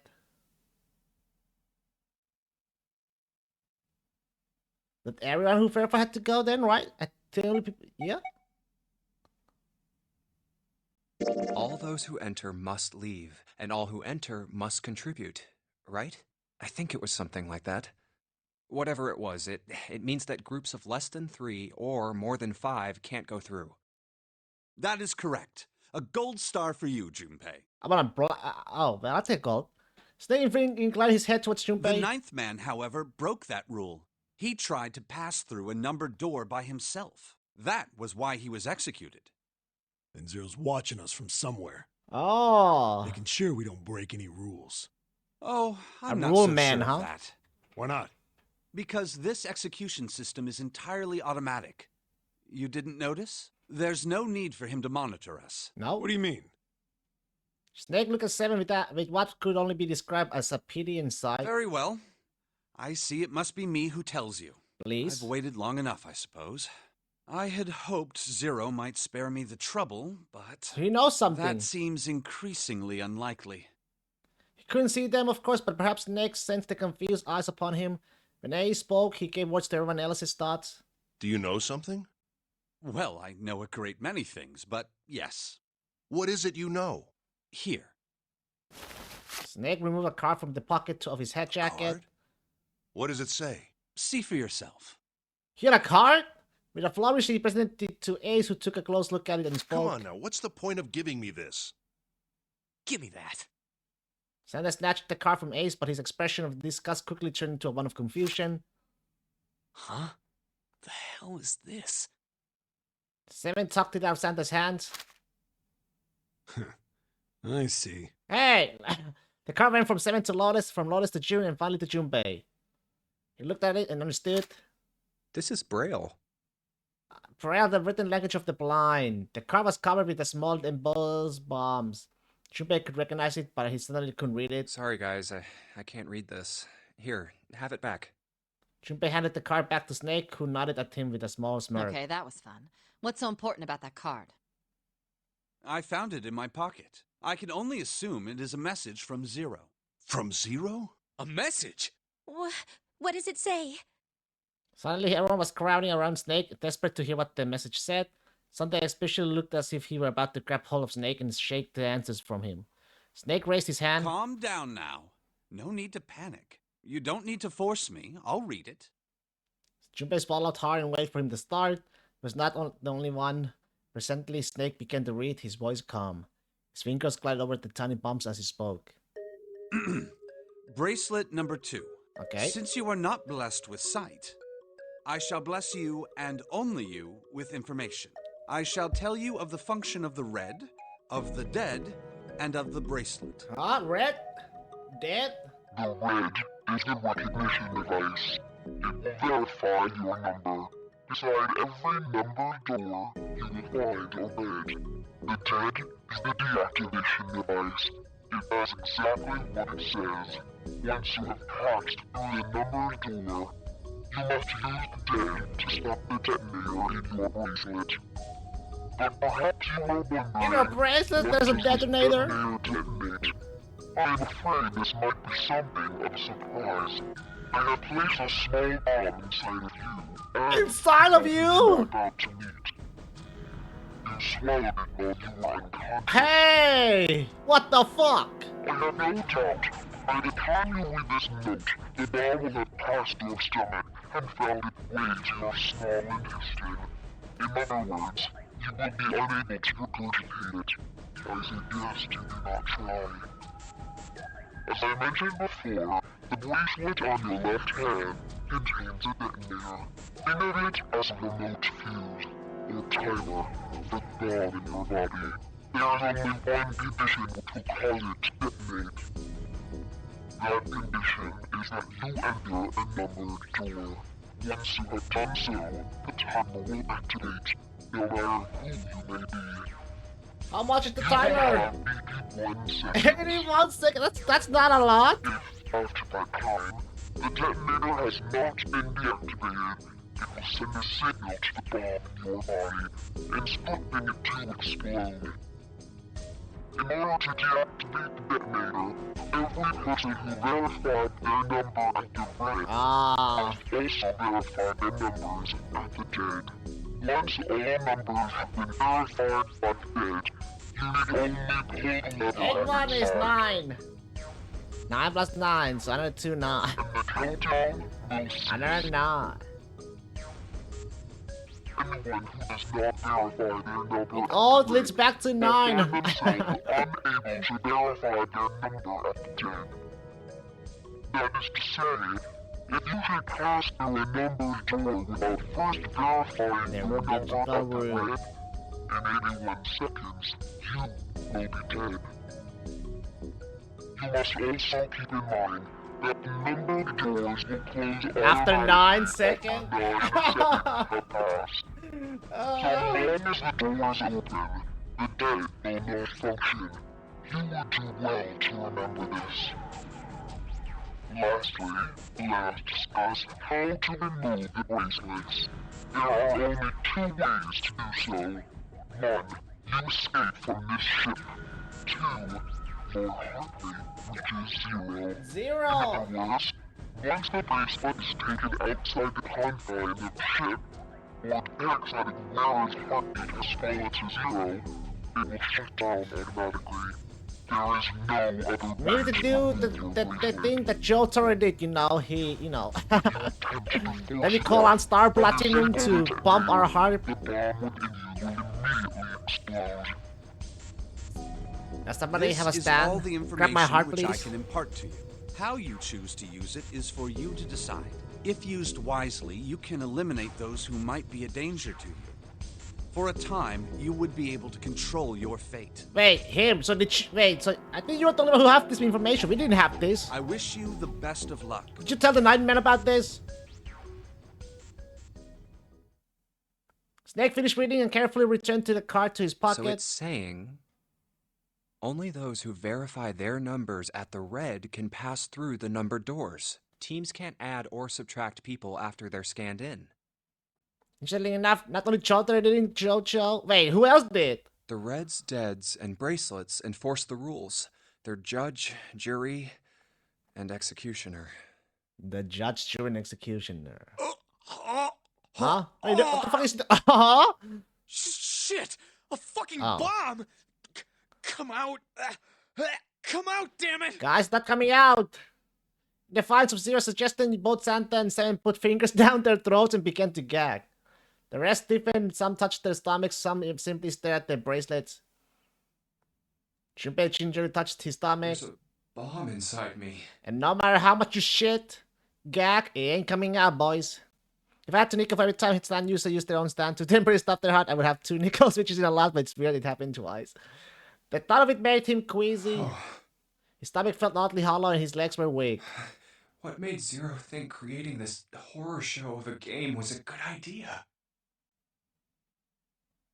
Junpei looked over at the others. All right. Golovin, I'm gonna Pucciari. ask Oh one more yeah, time. that's true. Yeah, Pucciarati did. Golden. All right, I'm gonna ask one more time. Do any of you know anything about Zero? No. They were all silent, each person waiting to hear what the others would say. Finally, Santa spoke. Actually, I saw him. I saw Zero when I got grabbed. I didn't see his face, though. Son of a bitch was wearing some kind of gas mask. Hey, just like us. What the hell? Come on, guys, give me something. You know, like surprise or something. Instead, it was Santa who looked surprised. There was a moment of silence, and then everyone spoke at once. I saw that too. I did as well. Me too. I didn't see inside the mask, though. That mask, it was really scary. Huh? We all saw it. So, all of our abductions were the same. We were taken from home at midnight. The person claiming to be Zero had a mask on. There was white smoke, and then each of us passed out. We woke up to find ourselves on D-Deck, in a room with a 3-level bunk bed. How about you, Seven? Did the same happen to you? Only 7 stories seemed to lack the detail of the others. Oh, me? Yeah, well, mine was just like the rest of yours. Sauce! That was all he had to say. He had said. It had occurred to Junpei at that time that it sounded somewhat strange, but he didn't press the issue. Okay, that's good enough for now. Sauce! He hadn't done so because there was something that struck him as even stranger. So, I have a question. That's the mystery of the relationship between the snake and Clover. Snake and Clover. You were both kidnapped from the same room, and you woke up together. Junpei look at them thoughtfully. So, what's the deal with the two of you anyway? It was Clover that answered. And clearly she felt she had nothing to hide. We're siblings. Siblings? Siblings? Yes. Snake is my older brother, obviously. That means I'm his little sister. So we got childhood friends, siblings. Is that really so hard to understand? Junpei was taken aback. The others seemed just as surprised. She is correct, of course. He laid his hand on Clover's shoulder. Are you, surprised? Well, yeah, but... Why? There are other people here with connections to one another. Those two, for instance. Snake pointed at Junpei and June. How is he pointing us when he's blind? Oh, you mean between Jumpy and me? Ah, yes. You did say you were childhood friends, didn't you? Wait, you went to school together? Yeah. June glanced at Junpei, uncomfortable with the sudden attention. Well, yeah. Junpei felt somewhat nervous as well and tried to stretch his head as casually as possible. Hey, you think maybe we could figure out who Zero is this way? Yeah, you're right. You connect the dots between the victims, and that leads you to the perp. Textbook stuff. Junpei, June, does any of this ring a bell? Huh, ring a bell. Ring a bell? Ring a bell. They look at one another. Like it was staged, they both tilted their neck at the same time. Perhaps you went to school with the son of a multimillionaire. A millionaire? Son? Well, someone bought this boat and set up all of this. Whoever Zero is, they must be incredibly rich. Well, we can't be sure of that. To me, this seems as though it's the work of an organization, not an individual. Organization? Most likely, Zero is simply the representative of a larger group. What sort of organization? The Heretics. It could be a number of things. An army, perhaps, or a research group. Perhaps this is all some sort of psychological experiment. If it is, then it's a pretty fucked up experiment. I mean, come on! A guy's dead! The word dead hung in the air heavy and ominous. The room went quiet again. I don't know who the hell this Zero asshole is, but I know for sure he's gotta be pretty fucked up in the head to do all this. If this was all one guy, then he's got some serious issues. Even with the specter of death hanging over them, the discussions continued for some time. Guys, we're wasting... I thought we were finished with that topic. But then what should we do? We should talk it through. Oh my god, enough! All we're doing is talking! One weird fact, Uchikoshi is in one of his interviews, he stated the Clover and Snake are part of a religion or cult that forbids wearing underwear, and so neither of them does? What? Santa threw up his hands, his voice filled with irritation. Talking won't solve anything! It can't help us find our No way out of here. undies! You really sure you want to just sit around? We've only got 7.5 hours left. We already wasted an hour and a half of our 9 hours. Yeah, everyone there was already on the edge of panic. What Santa told them only made that feeling more intense. No one was willing to argue this time. You're right. Very well then. There's only one way for us to proceed. Sure not gonna be fun running around knowing we gotta jump when Zero says jump. Well, it's stupid to just sit around here doing nothing. Thanks to Snake's card, at least we have some idea of how this all works. That reference in the game, just something interesting from his interviews to think or not think about. Correct. And so long as we all Well, follow the rules, we he's should. not wearing we will undies. most likely be all right. But But what? Just follow the rules, right? who's going to go in which door? And there's 5 and 4. June looked at the numbered doors. Oh yeah, that's right. We can't have any more than 5 people in one door. And there's 8 of us. All 8 of us can't go in the same door. Then it would seem we will have to split up. In 5 and 8. Wait. I mean 5 and 3. Well, let's look terrified. I'm telling you now, there is no way in hell that I'm going into door 5. Okay, Come on, then you're going to don't go be 4. selfish. 4. Call me whatever the hell you want. I'm not going in there. If I'm going to have to walk through all that blood, then I'd rather stay here. And we were doing so well. He shook his head sadly. Sorry, but I ain't going in there either. Someone else can go into door 5. Oh, Santa, not you too. Hey man, I just bought these shoes. If you think I'm getting some creepy dude's blood all over him, you got another thing coming. That was the last What straw. the hell, man? Weren't you the one who kept saying we should get going? Yeah, so doesn't mean I wanted to go into door 5. Oh, God. That's an awkward silence. Finally, Seven spoke. Fine, I'll go into door 5. I can't go in there alone, though.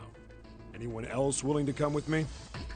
There was another long silence. This time, Snake was the one who break it. I'll go.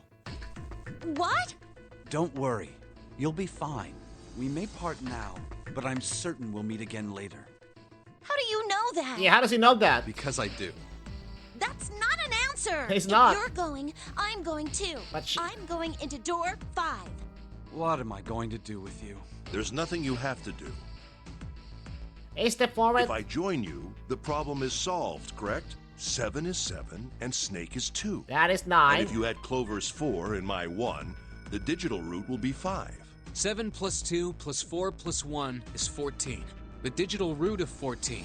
1 plus 4 is 5. Oh, it works perfectly. Then we are stuck with Santa and... The 4 of us can go into door 5. But can we... Wait, there's 6, 5. 6, 5 is 11. 11 plus 3... 14 plus 8 is... Wait, 20, right? Wait, 21, 2? what about the other 4? Wait. What's their digital root? Yeah. Should we need a quick mental calculation? Lotus, Santa, June, and me. Our bracelet numbers are 8, 3, 6, and 5. 8, 3, 6, 5. What would our digital root be? You have to count. You have to count here. It's 2, I think, right? Quick math, 14. Yeah. Oh, it's 4, it's 4! 2. It's not, yeah, no, it's 4! 2 plus 2 is 4. That means there's no way Is it we 2? can pass through door 4. Wait, hold on a second. Something's off. Yeah. 8 plus 3, digital root It's of 4. 22, 2 plus 2 Ah! equals 4. Bitch! You repeat what he determined? It's 4. Oh, Add up our 4 bracelet numbers and the digital root is 4. Then we can go into door 4. Yeah. Huh. That worked out well. So the team assignments will be like this. 7, I guess Snake, we're going to the Clover, 4 and then. Ace. They would go through door 5. Lotus, Santa, June, and me will go through door 4. Are these really the teams I want? Beyond door 5 is what remains of the night. Who cares what I want? I don't have a choice, do I we? never want to see that thing again, but something's telling me that it'd be a good idea to examine the corpse, even just a little closer. Nani? Of course, if I went through door 5, I wouldn't be going with Lotus and Santa. I could bring June with me through door 5, but that means she'd have to see the body in there. I don't want to put her through that. Do you remember that's torn? Should I stay silent and go through door 4? Or should I stop them and insist on door 5? As he turned his options over and over, my ace spoke up. All right, then. It seems we've reached a conclusion. Shall we go? Begin to walk towards the door 5. I'm going through door 5. Clover and Snake follow with 7 in a short distance behind. We're over there too, right, Snake? The door's not going anywhere. Slow down. Which door? Oh, is it the... Is this the... Yeah, it is, right? Is this where we branch off now?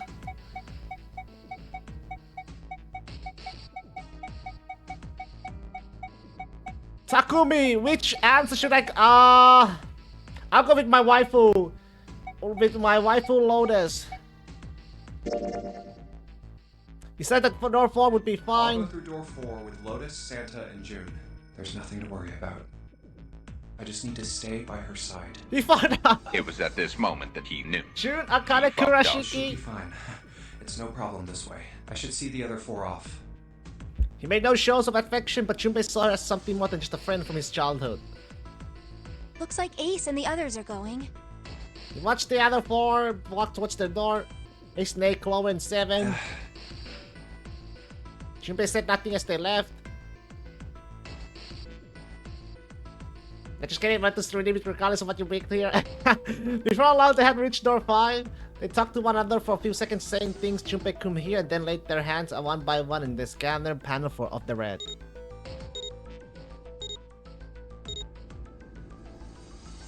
Now then. Ace grabbed the lever. His face tight with determination, he turned over his shoulder to look at Junpei and his companions. Be careful. They're going in! And as Ace pulled the lever, the door swung open, the mouth of a great hungry beast. So horrible. And beyond the door, Junpei knew lay the sand remains of the Nightmen. It did not surprise him that Ace, Clover, and Seven hesitated. The body was not a pleasant thing. What are you doing? We need to hurry. Snake had no such a problem as his blindness made him immune to the horror. He stepped through the door, his feet making a wet splash in the pool of blood. Snake, your shoes. It's fine. Hurry! Or are you planning on dying with everyone else? I assume you haven't forgotten the door only remains open for 9 seconds, have you? Sorry, Snake. Let's go! The three men steeled themselves and stepped through the door. They got 81 seconds to go. Door 5 swung shut, closing with the heavy finality of the metal upon metal.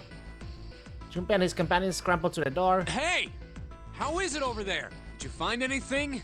At least say something, will you? They can't have... Bro, they have little time. They gotta look for the dead. Something's beeping. It's just like before. Probably the sound of the detonator on the bracelet. Do you think they're okay? Yoon's face showed her concern more plainly than her words ever could. Almost as though in response to her question, a voice rang out from the other side of the door. It was Seven. Hey, there it is!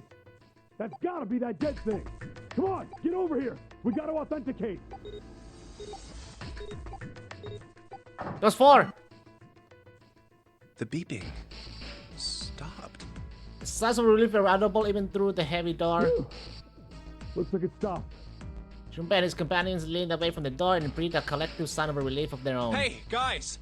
Are you doing alright over there? They heard Seven's voice, but it wouldn't hurt to be sure. We're fine. Despite the recent danger, Chloe's voice was as poppy as ever. Hey, I'm gonna tell you about this whole dead thing, okay? The dead is just like the red, but the color's different. You know how the red was red? Well, the dead is blue. Why is it blue? Other than that, it's just like the red. Authenticating is the same too. Awesome! Thanks. That helps a lot. Well, we should probably move on now. You be careful out there. Roger that. Junpei and the others left door 5 and headed towards door 4. Now it's our turn. Okay, let's do this. I'll go first. Hydrate! Stay still in front of the red and place each of their hands upon it.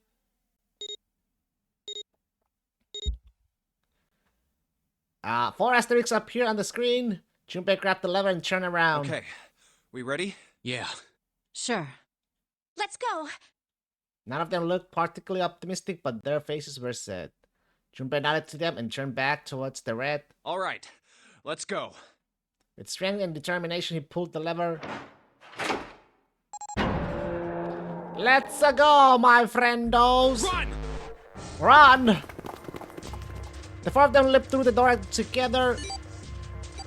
The moment they had passed through it, each heard a cold electronic sound coming from their left wrists. Oh, damn. In the center of each bracelet, a red skull appeared and began to flash. It's counting down. The detonator's countdown had begun. In the long moment that each of them spent staring at the wrist. There's no going back now! The numbered door behind them closed, the sound of the metal on metal reverberating down the hall. We can't go back! No shit! I'm like, bro, what the fuck? We need to hurry and find the device. Of course we can't go back, bro. We knew that. Put the lever crack, wrong lever. Why do we have that? Hey, where the hell is the dead? Well, look for it, idiot. How would I know? Don't give me that crap. Start looking. I already am.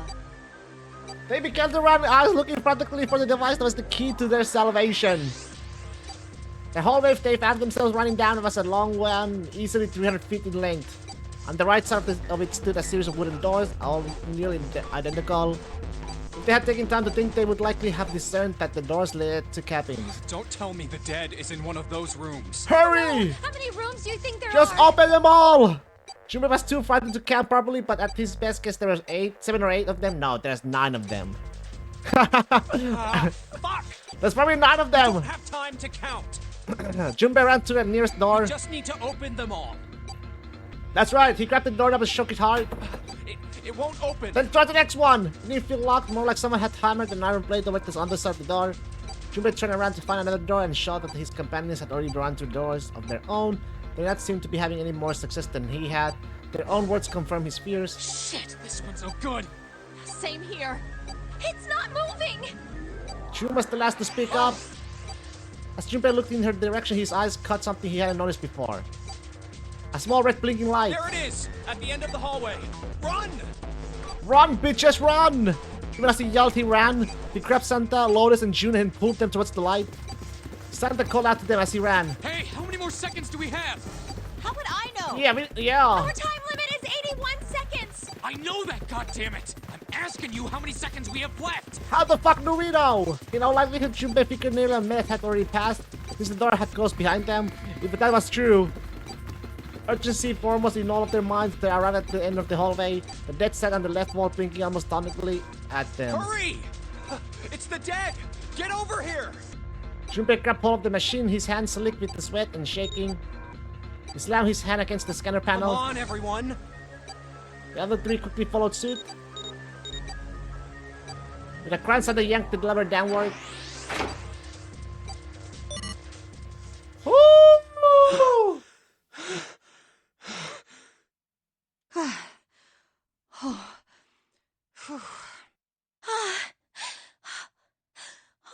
Goddamn gasms! Looks like it stopped. His hands began to steady. Junpei wiped away some of the sweat that had beaded on his forehead. As they caught their breath, their 4 companions began to look around. There's another door at the end of the hallway. You could see a heavy-looking set of double doors set into the walls of the hallway, and either side of the larger door were 2 smaller ones. Let's try this one first. And of course it won't open. How many times had he come across similar doors with similar results, he wondered. Or perhaps he corrected himself more lack of results. Whatever the reason, the door remained firm and unyielding and refused to allow Junpei or anyone else passage. A keyhole. Another keyhole. Above the keyhole was a small symbol engraved in the brass. What's this mark? Mail? Mail. He wasn't quite sure what to make of it and stared at it for a moment in confusion. It was Jun that corrected him. No, not exactly. That's probably the symbol of Mars. Well, technically, they are the same symbol, but I saw a number of similar symbols near the main stairway. The symbols of the solar system. Oh, that's right. The sun. The Earth. Saturn. The Earth. And Earth. And now Mars. At least that's what I'm assuming. So this isn't the man symbol. It's a symbol for Mars? I mean, I think so. It could be a yes. mail. I see. Wait, where's Santa? While Junpei and Jun talked, Santa had disappeared. They turned to find him some distance from out the hallway. He had gone to check the other doors. Eventually, he reached the last of them and jogged back. It took him only a moment to catch his breath again. Yeah, so, I looked the place over. Uh-huh. Here's the deal. None of the other doors open. Well, now what? Then that must mean... We only have 2 more doors. Lotus examined the doors on either side of the larger double door. Each one had a metal plate attached to it. Maybe it's the room number. 9-3 and 9-2. The door on the left has a B92, and the one on the right says B93. All right, let's open them. I'll open B92. Okay, I'll get B93 then.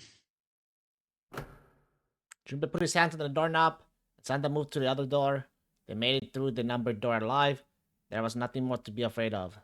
Junpei and Santa looked at each other and nodded. 1, 2, 3! In unison, they pushed against their respective doors. And promptly found themselves in a new room. Jun followed Junpei as he threw open his door. They turned around and saw that the door on the other side was open as well. Through the door was another person in his mouth agape. It was Santa. Hey, it opened. Yeah, it did. Junpei and Santa looked at each other. I didn't expect that. It was so easy. Lotus' calm voice broke into their thoughts. Maybe this is all part of Zero's plan. I can't say I enjoy being treated like someone's puppet. As she's headed for the room 93, Lotus continue. Well, now we have these 2 rooms. I'm sure there's something in there that will help us get out of here. Let's find it. Santa and I will search this room. You 2 take the other one. All right. Okay.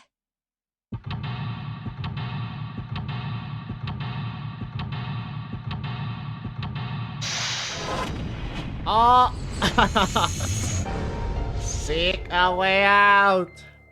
Okay, let's see. Room.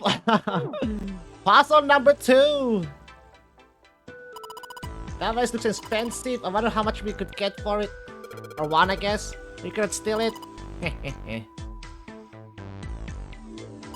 This is kind of weird looking picture. Do you think it's an abstract painting or something? It looks kind of like demon with the elephant-like nose. Sucking on a human being's brain. Where the hell did that come from? What's her brain made of?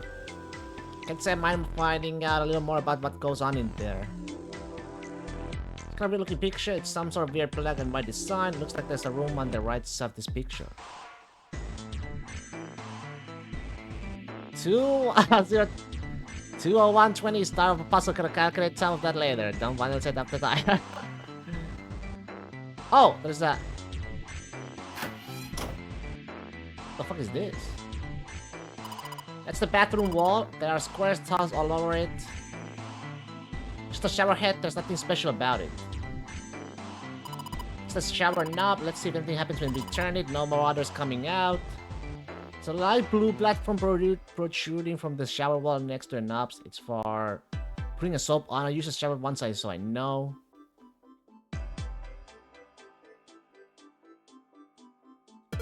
Now let's check the toilet. There's nothing there. The tank's empty too.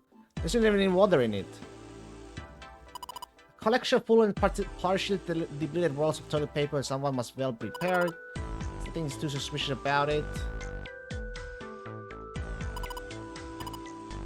Let's try to. That probably means no one has used it in a long time. Oh yeah, why don't we go back to the living room? Okay, let's go back. Wait, let me see. Shower curtains, huh? Let's try closing it. Nothing, yeah. Let's try closing it.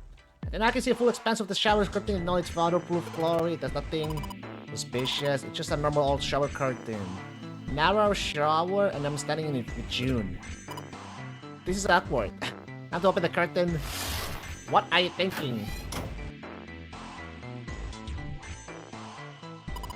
Junpei, where you go? Jump out. Jumpy, I was thinking of going over to Lotus' room. You think maybe you could look around here a little more before you go? There's a lot more for me to do here all by myself. Matches? Speaking of matches, there's other matches inside, obviously. Junpei looked down blankly at what he was holding, then up at June. Oh yeah, how's your fever? You feeling better now? Yes, I'm fine. June suddenly looked fine. Let me see your forehead. Junpei held his hand on her forehead for a few seconds. Guess it really has gone down. Are you worried about me? Come on, it's not like... Yeah, I guess I am. Yeah, I guess I am. June blushed and giggled. By the way, Jumpy? Hmm? How did you end up here? What do you mean? I told you earlier, didn't I? Yeah. There was a man with a gas mask when you got home at night. Uh-huh. You inhaled some white smoke and passed out. Yep. When you woke up, you were on D-Deck. Yup. Damn straight. But is that really the truth? What? Jumpy, are you hiding something from me? That's literally happened! No, why would I? Well, if you think about it, this is awfully suspicious. I mean, why would 2 childhood friends bump into each other in a place like this? Coincidence? Hey, I could ask you the same thing. Fate? Are you hiding something? What would I hide? Well, I don't know. Anything. I mean, you're hiding it. How would I know? You mean like the number of men I've dated? Junpei's heart stumbled over itself. Do you want to know? He had to admit he was a little curious. Don't worry. She smiled at him. Only 18. 18! Oh my god, 1 plus 8 is 9. Times 0. Yeah, I guess I just haven't met Mr. Right yet. She looked a little embarrassed and scratched the back of her head in a desperate attempt to seem nonchalant. Yeah, I see. Junpei coughed quietly in much the same way. Anyway, I'm not hiding anything. Silly June! Just like you, Jumpy. When I woke up, I was on D deck. Well, you do have a point.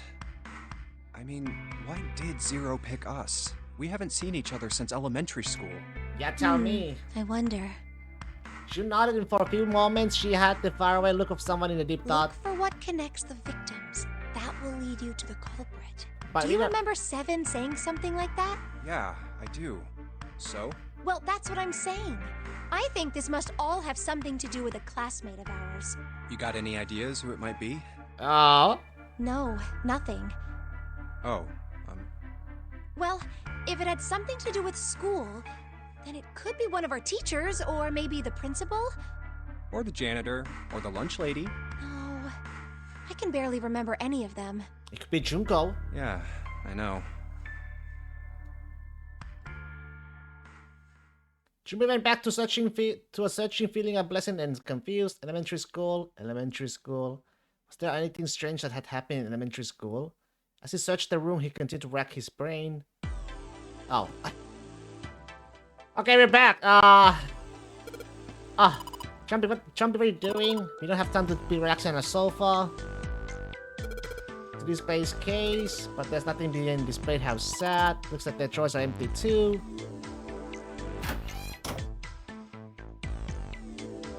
It's a bottle with water in it. It's a bedroom. They probably have it here because your throat always feels dry when you wake up, you know. My throat's dry, but I think that's because I'm a little nervous right now. Well, we did run a lot, so we're kind of sweaty. Hey, Jumpy, did you want to take a shower together? Whoa, just kidding. Too late to take it back. My brain's already working out the picture. My throat was dry already. This shower isn't helping. It's a light blue blanket with some design on it. Someone's made the bed, or at least never unmade it. There's only one bed. There's only bed sheets under the blanket. Nothing exciting. Look, there's two pillows right next to each other. Guess it's a double. Huh? What's up? You're turning red. Oh man, is your fever bad? Are you alright? Do you need to lay down for a minute? I'm fine. I think it's still a little early for that. Huh? Hey, seriously, are you really okay? These are guts. Some people are goddamn horny right now, huh? Bed frame. We don't have to worry about falling off. Damn, she's... I toss and turn when I sleep. She's passing again. What the hell is she thinking about? Yeah, tell me, man. This isn't a painting. It is a map. Looks like a map of the ship's interior. Oh, this is a great find. I think it'll be really useful. Let's take it with us. Map screen. During the story section. On the ship's floor plan, which you will acquire with the course of the story, pressing bird's eye view. Wait, what? Oh, Junpei took a last look at the map, then folded it up and slid it back into his pocket. Jun looked up as he closed it. This ship is bigger than I thought. Yeah, it's probably about 900 feet long. Must be one of those fancy 900. cruise ships. Of course, it doesn't really look like a cruise ship. Everything in here is really retro. Even if it's just some sort of style choice, there's just too much. Do you remember what Zero said? No.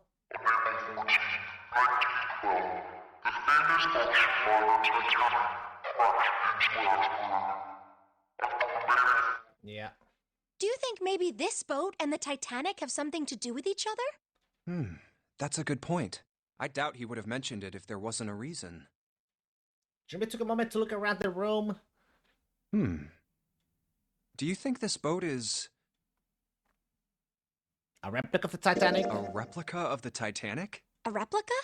Yeah, you know, like a copy of the actual boat. Who on earth would make something like that? I don't know. Crazy Titanic fans. No way. Do you even know how much money that would take? No idea. But all they've got to do is break even. I haven't even seen Titanic, man. Break even? Yeah, they could use it as a cruise ship. Climb aboard a piece of history, sail around the world in the resurrected Titanic. Hell, with marketing like that, they'd probably have more customers than they'd know what to do with. Do you really think people would want to ride on a ship with such an ominous past? Well, hardcore fans probably would be. It's the site of the worst accident in history. Over 1,500 people died. I wouldn't be surprised if you'd get cursed just for going.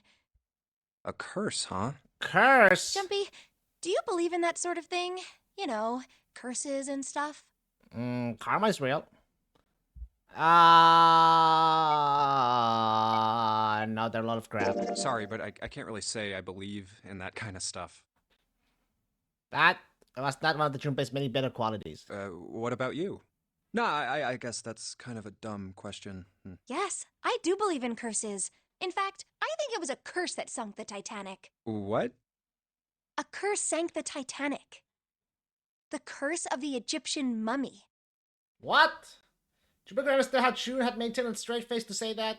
Supposedly, the Titanic carried the mummy of the priestess Amun-Ra, which was stolen from a Is pyramid. Titanic based on a true story, by the way?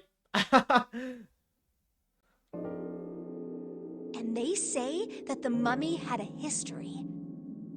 Everyone involved with it died mysterious deaths. Come on, I'm sure you've heard of it before. Those who open the coffin will be forever cursed. Haven't you ever heard that one? So you're saying the Titanic sunk because of that curse? That's right! Chun's eyes lit up with excitement like a child with a new toy. That kind of reminds me of the box, the game... Medal of Honor, was it? Man of Medan? Is that an actual question or are you never seen around? You don't know that the Titanic sinking really happened? No, man. I don't know, man. I really didn't know. I do not know. I am behind with those kinds of stuff. That's the... It's true. How can you be so So it actually happened, huh? That mummy wasn't just I'm a bad normal with history mummy. stuff. It was really mysterious. Totally unbelievable. What is so unbelievable about it? Well, supposedly, she was really... That's like someone asking if 9/11 actually happened. Oh, but 9/11 did happen. Pretty? Yes, But she was a mummy. that's right. She wasn't all shriveled up or Titanic rotten did or too. anything. Okay. She almost looked alive. Oh, okay, I get it. Okay, it's that thing. I don't remember the name. Where your body turns into some kind of wax? Yeah? The fat in it turns into something kind of like candle wax, right? And... Yes, saponification. But that's not what it was. Saponification? Huh? That's not it. She wasn't wax. Then what was it? They say that she was frozen. What? Frozen? That's right. The whole body was frozen solid. You know how a human body is more than 60% water? Mhm. Well, all of that water was frozen. The story says that from the time of its discovery all the way through to No when it got hit way. on the Titanic. Even though it was carried through the desert, her body never melted. That's crazy. I think so too, but maybe it's true and we just didn't know about it before. I didn't know? Yep. Maybe it's common sense to eat shaved ice in the desert because it lasts forever. Huh? Nah, that seems too silly to be true. Yeah. But maybe it isn't. It just appears that way because you didn't know it was true. Well, yeah. Chun and Junpei talked a little more and then went back to their investigation, but even as they did, his mind went back to what she told him. Ice that doesn't melt, even in the desert? Does something like that really exist? No? No, even if it did, it wouldn't really be ice anymore, would it? Would it? Would it? The more he thought about it, the more his head turned. Like he eating his ice cream too fast. Check that goes with the treasure. There's nothing particularly interesting about it. There's a... Ooh!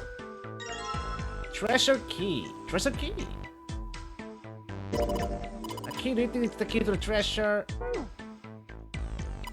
This is the mirror for the dresser, and now she's playing with her hair just as she even realized she's doing that. Hey, we don't have time for that.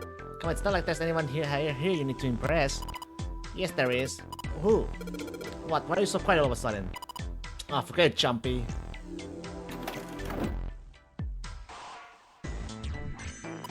Wooden cupboard. There are cup inside, surprising no one.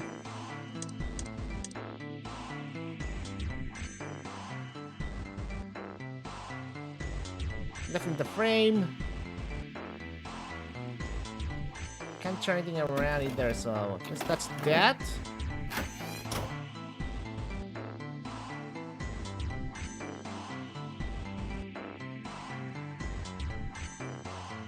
With the matches, right?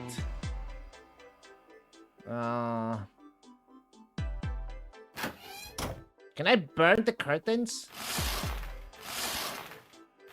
Oh no.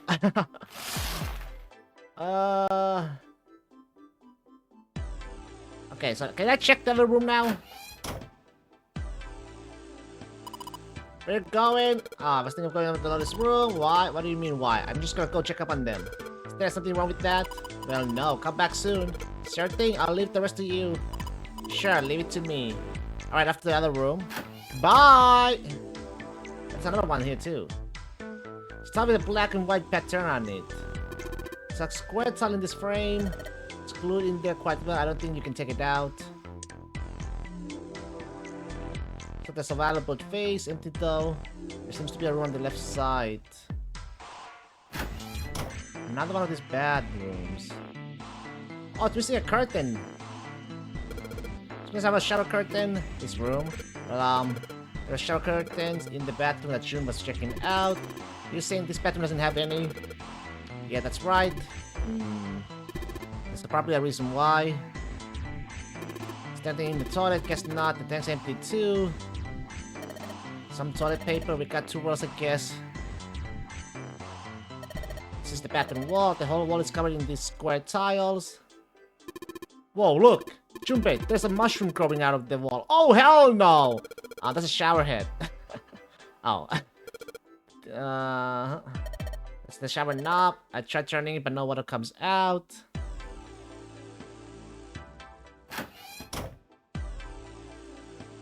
Hey! Candle with a candlestick. This might come in handy. Combine that with the matches. And now if I use this matches to light the candle. Lit candle! Titanic started in 1912. After that, around 2 years later, they changed a lot about safety on the ships, like amount of lifeboats and rules at using them. 24-hour radio watches. Titanic actually contacted other ships for help, but since it was night, nobody was at radio, so they didn't receive the SOS, etc. Check this out. This is a pretty nice sofa. I know. It's a shame I can't take it back with me. Now this is a display case. Check it out. These plates and shit. It looks really expensive. You want to take a look? Hey! Damn, guess this is the wrong key. That means there's gotta be another one somewhere around here. Otherwise we aren't gonna be able to open this thing. There's that. This tile. I think I've seen it somewhere. Yeah, no. Kinda looks like the one we saw in the other room. I don't mean to pry, but you lit the candle so we could check that room over there, right? Wait, it's dark, you know. Yeah, so? Well, you need to take it with you then, otherwise there's not really much point of lighting it. Sorry. Also, with the light from the candle, maybe we can take a look around over here. Over there. But it gets so hot when I hold it. Or put it down. Well, why don't you just set it on top of the treasure?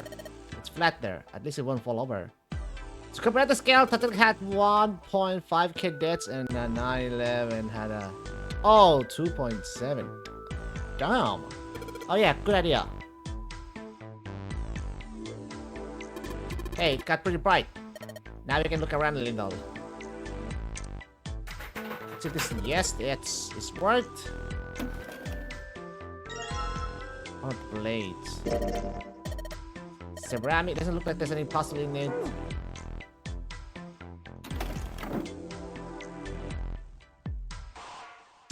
Bottle full of water. I don't think we're gonna need this for anything. Also, gonna stop giving me more info. It went in weird direction. There's a picture of an old cruise ship. Is it the Titanic? Curtain? Curtain! Anything under the blanket? No, nothing suspicious here. 2 pillows in a pile. Oh.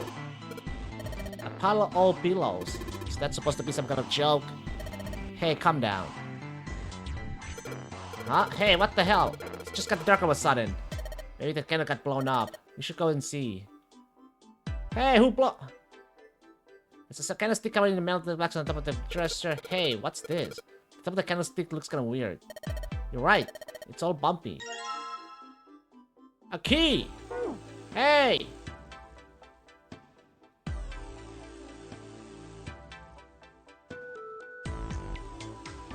A key, huh? Oh, yeah. Hey, wrong button. Let's see if this candlestick key will do anything. Yes, it opened. Alright, pull that shit open. We gotta get this, right? Hey, Junpei, you got a minute? Sunday had shown up out of nowhere and gave Junpei no small start. Here, take this. Sunday pulled something out of his pocket. Bookmark. It's clover. It looked like a bookmark. It had a 4-leaf clover in it. What is this for? Do you want me to read a book? I found it in between some of the cushions on the sofa. Pretty sure it ain't gonna be any help to us, but I figured we might as well hang on to it anyway. Okay. Then why don't you hold on to it? Sunday gave him a fry smile. You know what I hate most in the world? What? I got 4 things. Hope, faith, love, and luck. Hope, faith, love, and luck? Damn straight. And you hate these things? Yeah, you got a problem with that? Not really, but... Junpei tried to figure out how to best to praise what he wanted What to does say. a bookmark have to do with any of that? Sunday scratched the back of his ear and looked awkward. Well, see, each leaf on the 4-leaf clover has a meaning to it, okay? And that meaning is pretty much those 4 words. It's like flower language. Huh. Well, I guess it's not a flower, is it? So, leaf language, I guess? Yeah, you could call them leaf words. Leaf words. Leaf words. Junpei look at the bookmark. Hope, faith, love, and luck. The meaning of the leaves on a 4-leaf clover. Hope, faith, love, and luck. So, yeah, I want you to take it, okay? Just touching it gives me the creeps. Take the damn thing, alright? Okay, Sunday pretended to shiver with disgust and shoved the bookmark into Junpei's confused hands. Santa hates clover, confirmed. Got it. What do you want to do? Don't take it. I mean, I'll take it. You have to take it. After all, why shouldn't he? Alright, sure. I'll take it. He shoved the thing into his pocket and gave Santa a last confused look. Oh, man, I feel a lot better now. That thing was a real pain, you know? Do you really hate those 4 words that much? Yeah, well, they can all betray you, you know? Hope, faith, love, even your destiny. Wow, somebody's very negative. Negative. What happened to Santa? Junpei wondered how had he become such a bitter person. For a moment, they looked at each other. Well, that's not my only reason. What? That's not the only reason I hate the 4-leaf clover. I just can't bring myself to like the number 4. Damn! What, worried about the 4 horsemen? Nah, come on, man. That's just silly. Maybe back in the Dark Ages, Isn't 4 a cursed number or people. something? But this is the 21st century, and I'm a 21st century guy. I'm a little insulted. Then why do you hate 4 so much? 'Cause it's a half-assed number. Half-assed? Not the best or the worst. That's why. What? 9 is a way better number. So what if it's last place, right? At least it's not some lame-ass middle number. I mean, last place is bad, though. What are you... That explanation made no sense. Junpei was even more confused than before. You play? Play? You mean like gambling? Steam achievement notification, get cursed, unknowingly accept a curse, just kidding. You mean like gambling? Yeah, of course. What else would I mean? In Baccarat, the best possible hand totals 9. They call it Legrand. Legrand. But the lowest, most worthless cards, the zeros, they call Monkey. Just like the guy in charge of this game, huh? So far, there have been no trophy pop yet, though. There's 38 trophies, too. No trophies. Zero's a monkey. Santa blinked under his stunned. What? Then he began to laugh. Oh man, you're totally right. Monkey. The guy who trapped us in here sure is one hell of a monkey. And I just was joking that you took that bookmark and got cursed. That's why Lola spoke up. You know, if you think about it, the nonary game is really a lot like Baccarat. I bet she's been But listening. of course, it doesn't use any of that stupid digital root junk. You just drop the tens digit, and that's it. Then okay. Still, it does have the same idea of your final number needing to be a single digit. Oh. Yeah. Stop with the I numbers. guess you got a point. And in both games, whoever has 9 wins. Nines again. If you got a The 9. person who makes 9 wins? Oh. Did you forget already? Don't you remember what Zero said? It is hidden, but an exit can be found. Find the 9 doors. Seek a way out. Seek a door that carries a 9. So, if we want to get off this boat, we have to make a team whose numbers have the digital root of 9. And only the people in that team are going to make it out alive. Of course. That's why it's called the Nonary game. What? What? Huh? You don't know? Nonary means something derived from 9 or base 9. Really? It's derived from the Latin prefix nona, which means 9. Yo. Fuck yo. Very smart. Very While smart. we're at it, the prefix for 1 is uni. You know, like the unicorn, the horse with 1 horn. Uh-huh. 2 is bi, like binary. Bi. Binary means composed of 2 parts. 3 is tri. I'm sure you've heard that one plenty. Yeah, trifecta. Like trio, triple, and triangle. You get the idea. After that, you have quart, quinty, sext, septum, and so on. And of course, the prefix for 8 is octo, like octopus. It's called that because it has 8 legs. Get it? I see. Nona. So then Nona means 9. Lotus not So, it. how many of us are trapped on this ship? 9. That'd be 9. And what are the bracelet numbers we have? 9. They go from 1 to 9. And our time limit? How many hours did we have? 9 hours. Zero said 9 hours. And finally, to get out of this ship, We need to find the door with a 9 that's hidden somewhere in the ship. By making a team with the digital root of 9. It all leads back to 9. Notice not it again. there you have it. The number 9 is everywhere in this game. He's got a real theme of 9s for this whole thing. No wonder it's called the Nonary game. And she figured that out. Damn. Why could it be an Octoberary game? Somewhere far away, Junpei heard the creak of stress metal. Sounded almost like Zero laughing at them. Oh, by the way, fun fact for anyone who doesn't know, 4 being bad number is because 4 in Japanese is spoken similarly to word die, so it's it is unlucky. It is enough to that during character dance there is actually another word for 4 to avoid using word sounding like die. It's all almost like wait, or the sad desperate scream of a big pig headed to the slaughterhouse. Okay, we're back. Man, that that thing. Usually those cutscenes, man, it breaks my flow. Okay, let's see. Can I take this somehow, or do I need to plant them inside there? Chat how you got. You think maybe you're supposed to put it in one of those empty spaces? I mean, the pattern does look kind of the same, doesn't it? It's right. I think so too. But if that is the case, you're going to need to collect all 3 tiles, right? Don't you think we should collect all of them before you start putting them in? Oh, we got the curtain.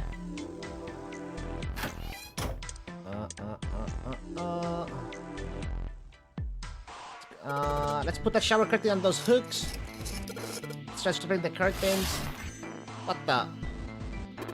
Wow, that's pretty obvious, people. Somebody's really dedicated. With the hole this big, you kind of wanted, maybe they wanted to be caught. So you're saying maybe they want getting spied on was into that shit. Maybe they were into like those home invasion fantasies. Home invasion, interesting, I see. You 2 are real idiots, you know that.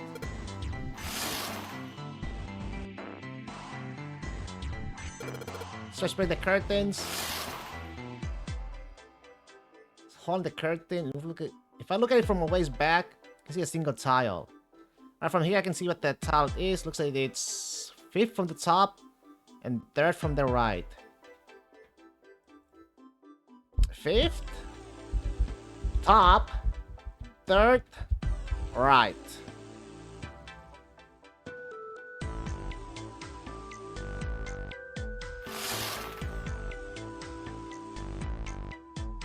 Fifth from the top. It's that right. Right? Okay. So we'll also look, shall we? Nothing strange here. Nope, there's things not botching. Well, then that means... We'll try the other room then. What's up? You're going back already? Well, I can't just leave you there by yourself. What? You think you're her knight or her protector or something? You're creeping me out. Whatever, man. I'm going.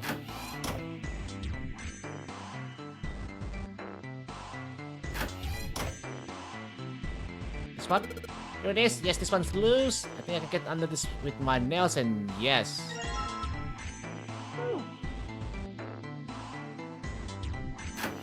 Now I can, pretty sure I can,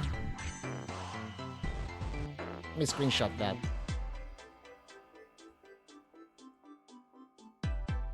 Okay, we got that screenshot. One Ichi no Ni, 3 Sun. She. Go, where die Shinu? Oh, counting down the chains to 5 to go. Yon, Sun, Ni, Ichi. Fix it. Yeah.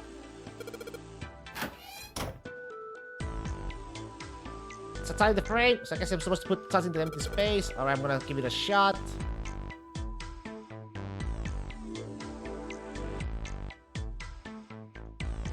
This one is correct in the correct spot.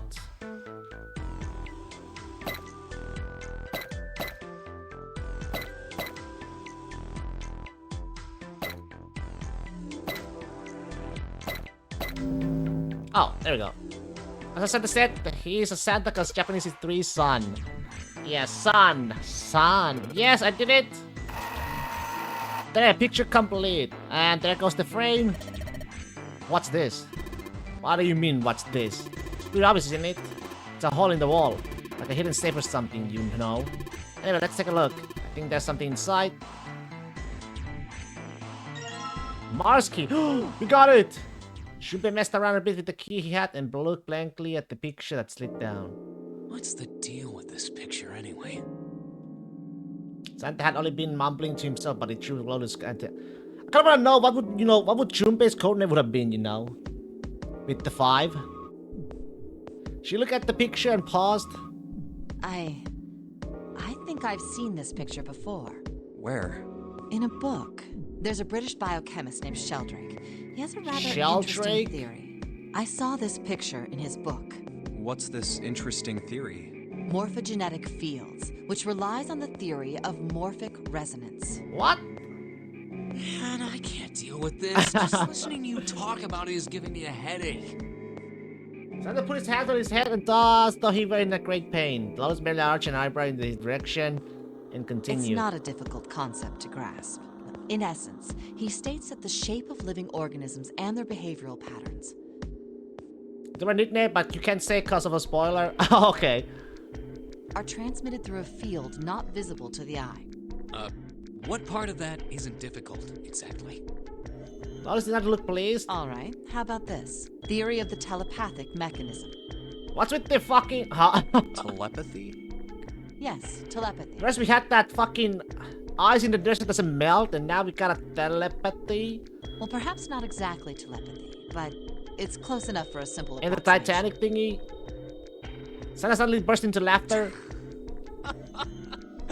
Are you serious? Telepathy? Who do you think we are? Kids from the 70s? Not me! I can't believe someone would actually do serious research on something like that. Yes, I agree. Lotus' response was surprisingly curt. Junpei had expected at least some conflict. I read the book, but I can hardly say I understood it. I'm in no position to defend or condemn anything it said. It was probably just someone latching onto a statistical outlier from some study and turning it into a ridiculous theory. There's no scientific merit to any of it, I'm sure. But even so, Anyway, I saw a picture like that one in his book. Lotus indicated the picture they all been looking at. After a moment, she walked up to the strange picture, examined it, and then spoke. Hey, what do you think this picture looks like? Santa answered first. What do you mean? Isn't it just like abstract or something like that? It's just black and white scribbles. There's no meaning there. That's it. I don't see anything. What about you, Junpei? Does it look like anything to you? I guess it looks like...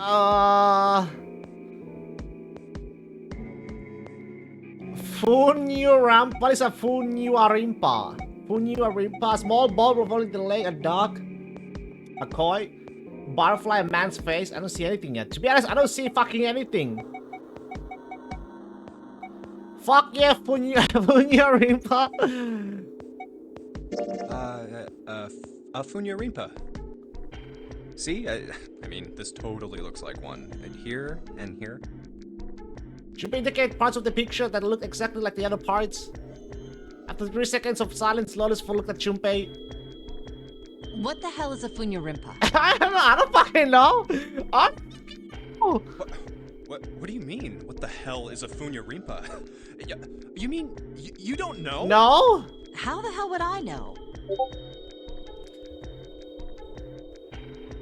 That's a Funya Rimpa. How could you not know? How could I not know? That's practically blasphemous. Oh, say you're sorry. Apologize to the Funya Rimpa. Goodness, you are such a rude woman. I'm sorry. Another 3 seconds of awkward silence went by. Lotus opened her mouth as she shook. Hey, are you just screwing around? Forget it. I'm just gonna tell you. This is a dog. Dog? How the fuck is that See? a dog? Like this. Is the meme of the series? Lotus pointed out parts of the picture and eventually the dog took shape in them. Where? Oh! It looks as though she had a point. But there's no way. Okay. The other picture I could see the dog, obviously, but there's no way I can see a dog like this, man. I don't see a fucking dog at all again.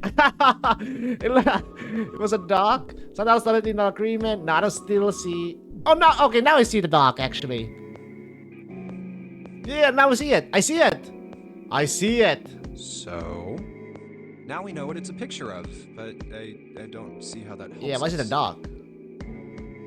Lotus nodded and began to speak. A TV show from Great Britain did an experiment once. They took 2 similar pictures. You've already seen the dog here, saw it too many times already. You saw it too many.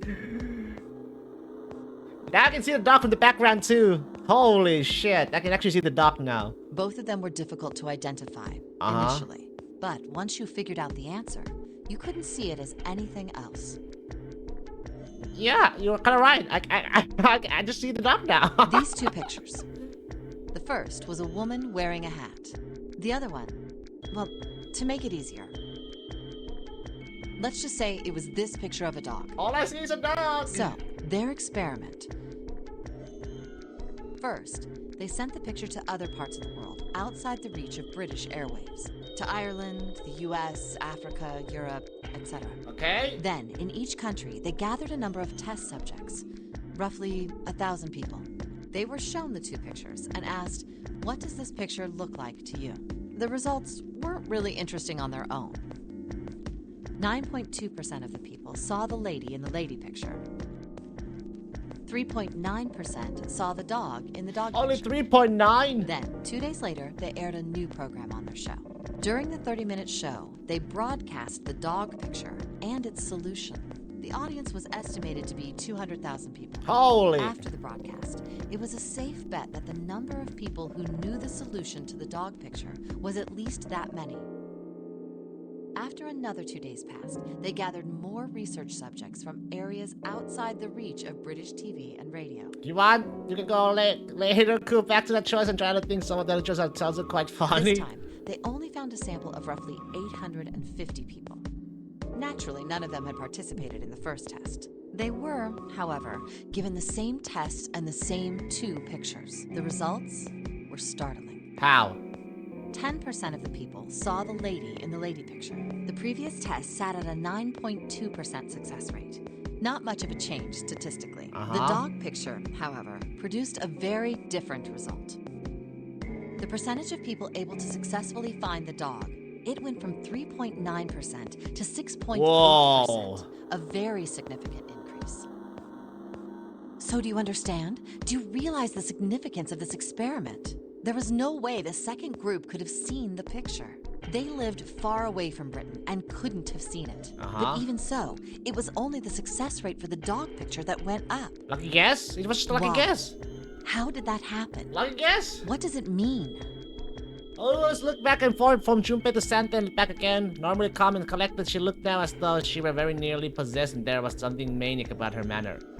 Santa took an involuntary step backward, jumping in botch and stared straight back into Lotus's eyes. Oh, wait, does this have something to do with that field? Or whatever it was that you were talking about earlier?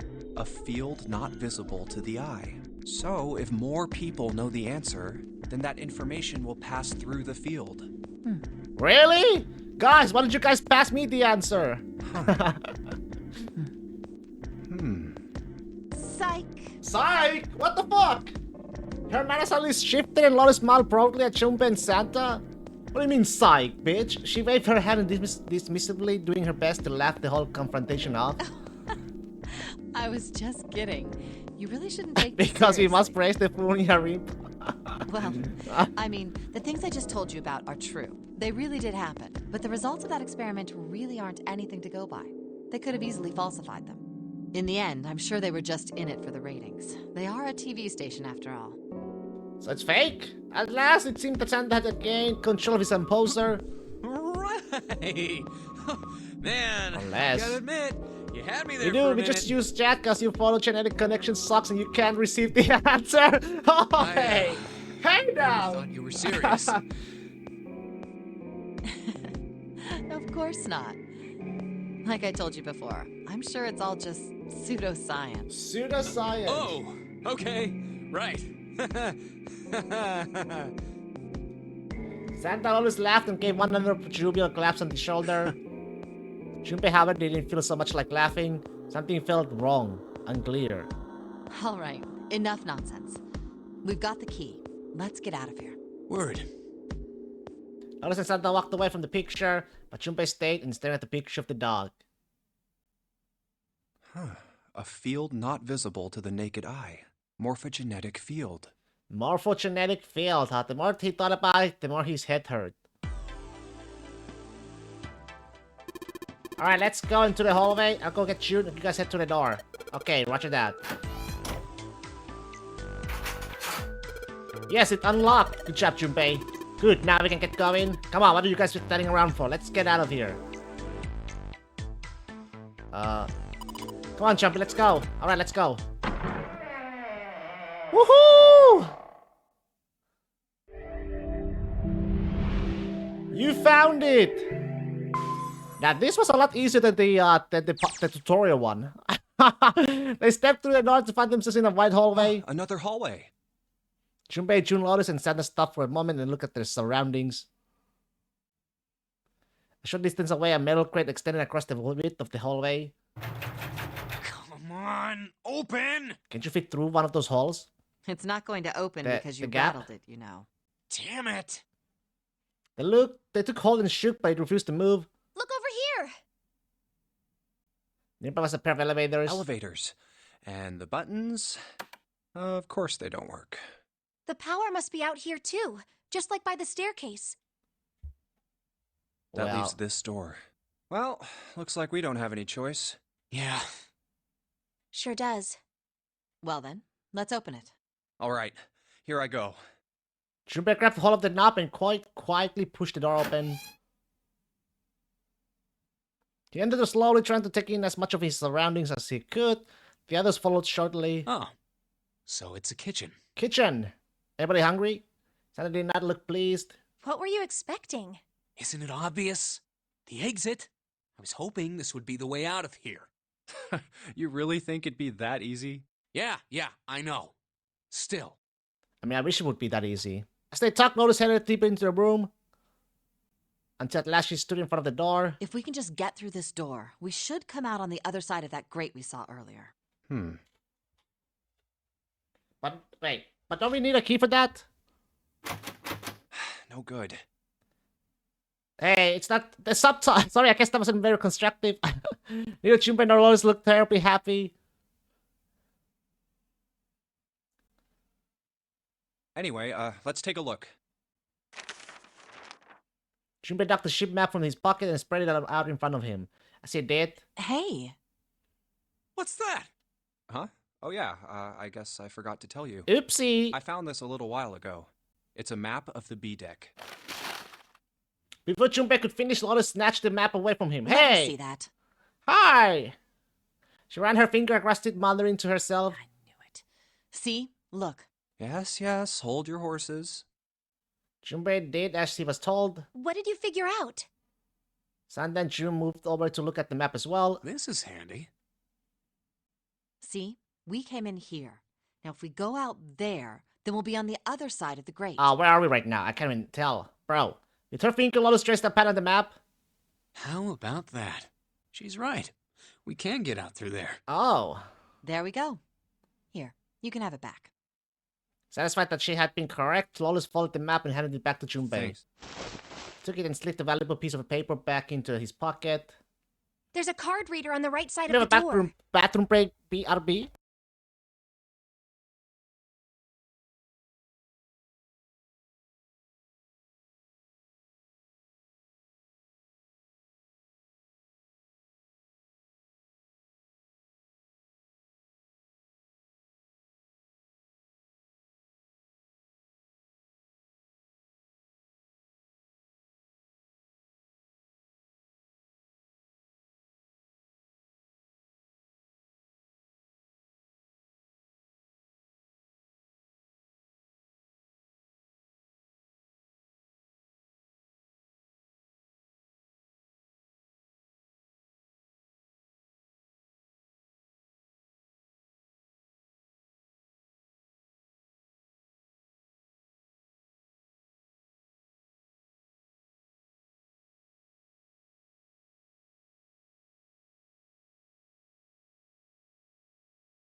And that means the key card is somewhere in here, right? That seems the most likely. All right, we know what we need to do then. Let's get moving. First off, I say we split up and look for clues. Okay. Already another one? Oh, shit. Seek a way out, my friends. Okay, guys, I need you to kitchen.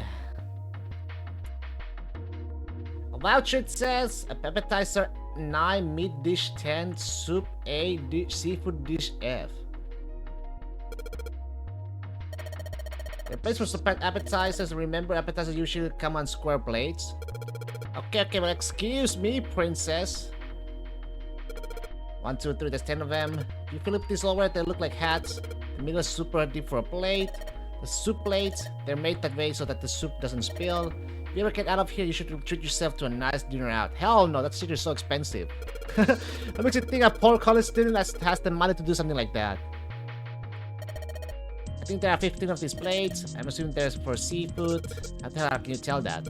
They look just like any other plate from the 99-cent store. If you ever take a lady out to dinner, you're going to embarrass yourself. I feel sorry for June. What the hell are you bringing up June? The lady that protests too much many things. You're terribly subtle. Suka serving terrible. Only imagine the food is put here after it's prepared so that the waiter and waitresses can take it out to their customers. But something doesn't seem right here. Why are there so many plates? There's a bunch of little baby rich on this plate. Those plates are for serving meat. You really are ignorant, aren't you? Come on, it's not like I need to know this crap. Jeez. Wow, this pot looks like it's made out of silver. I bet drinking tea from this pot would be really yummy. Spending a day off with June drinking tea. Could such a day ever happen for me? Jumpy? Oh, nothing. We don't really need hot water, so we should be moving on.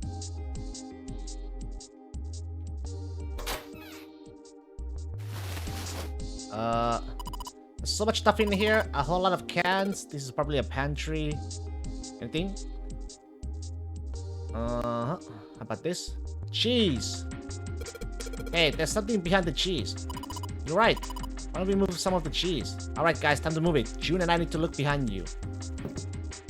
Is that a bottle? There's a little green bottle back there. Bottle of oil.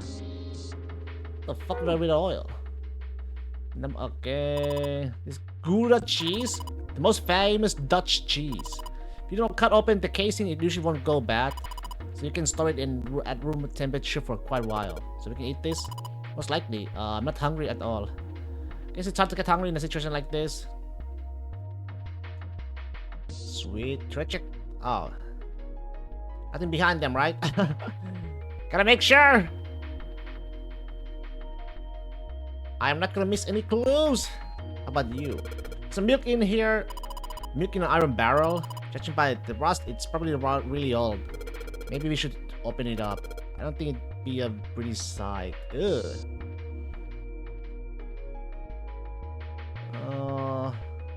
Left for the pantry. It's a lot of notes. They got a bunch of stuff written on them, but it doesn't like look like a code or anything like that.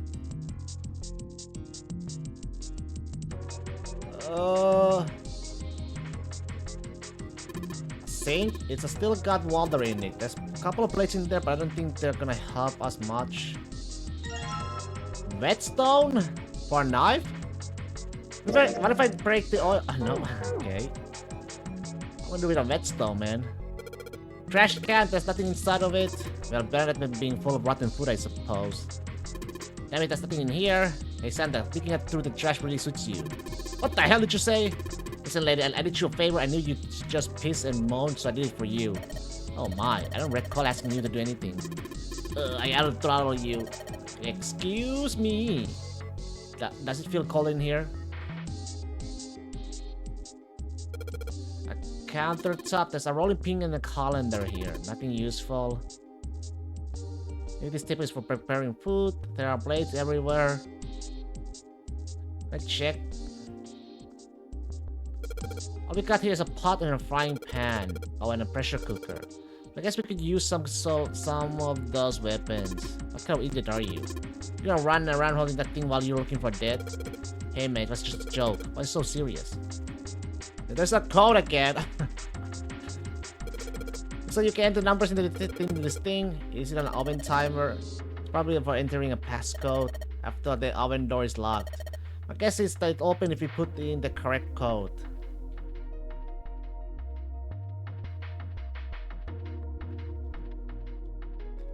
Code. Alright, it's going. Do you think this was all part of Zero's plan?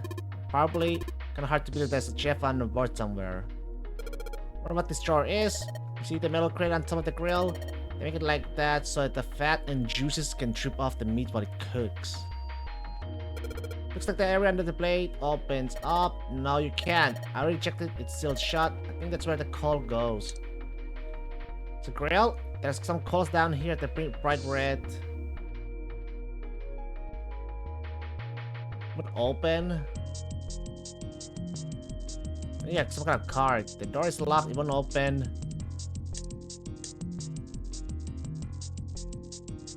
Oh, lights. It's nice to have something funny go our way. This is the door we came in through. It's not locked, so we could go back out, but that's the point, right? All that's out there is an iron gate and dead end hallway. Yup, might as well be locked. Roll the gold, going back out there, do. There's a watch at the end of the counter. This watch doesn't match the number of plates on the table. Just appetizer 9. Maybe that's the code? 9?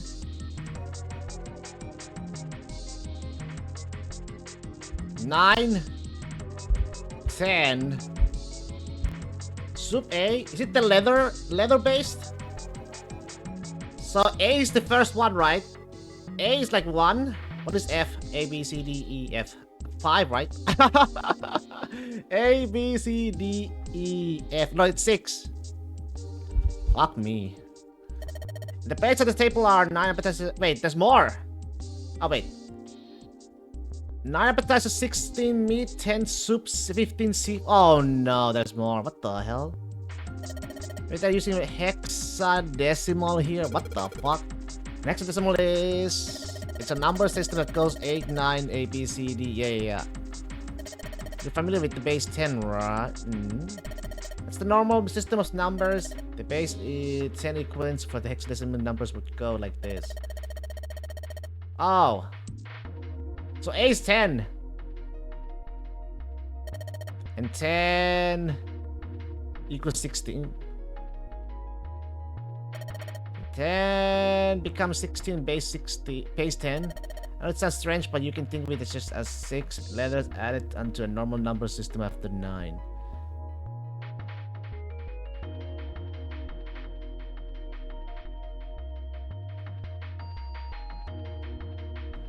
that kind of throws me off after F, you know. Like A, B, C, D, E, F. 15, then after that, 10 is 16. Like, that is such a fucked up. After 9, it goes A equals 10. Jesus. Do you get it? So if that's correct, that is not even in hexadecimal and decimal. The 10 soup plates. 10 is A in this. Okay.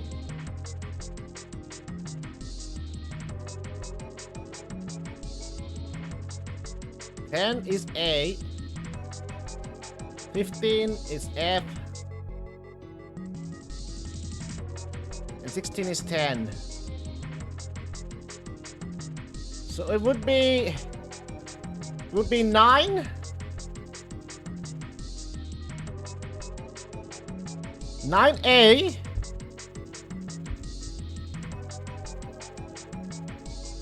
F. And then 10. Is that the code? Hopefully it's a code. Oh, there's no letters. Oh, is there there's no letters though. It's probably what you're supposed to use to enter the password. Maybe if you put in the right number, it'll open the door. Yeah. Soup A. Oh, I just took it out, bitch. 9, 10. Soup A is 10. Soup A, A is 10 again. No, right? Yeah. Mid dish 10. No, 10 is 6. 10 is 16. And F is 15. Yes, convert 10. Yeah. No, that looks like that's too many numbers. That's too many numbers. So the number of the voucher is in the actual passcode. Oh. Then what the fuck?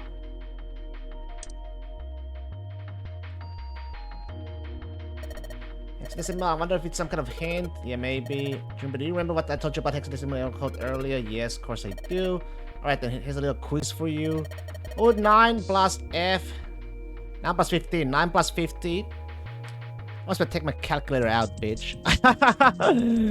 9 plus 15 is 24. 24. 2 plus 4 is 6. That's, you know, the digital root is 6. That's right. Good job. We're a fast learner. Okay, so what about it? Is that it?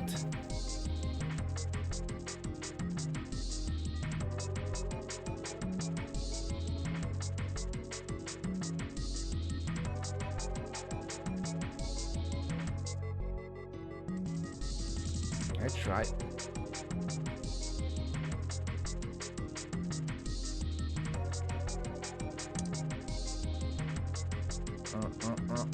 Okay, so I can still use that. Okay. So pot on top of the stove. If there's some ingredients around here, I could cook something up for us. Notice you can actually cook. Who the hell do you think I am? You better believe I know how to boil hot water and put in my instant noodles. And I can boil eggs too. Wow. Wow, girl. That's the exit? Oh, that's the exit. How about this door then? Hey, Santa, could you open that door, please? What the hell? There's no way I could open that thing. Guess you're getting to that age where your eyes start to go, huh? You better watch your mouth, boy, or someone who won't live in long enough to see that door open. It's got 2 edge. This has got the 2 of them on the edge. We gotta get out of here and fast.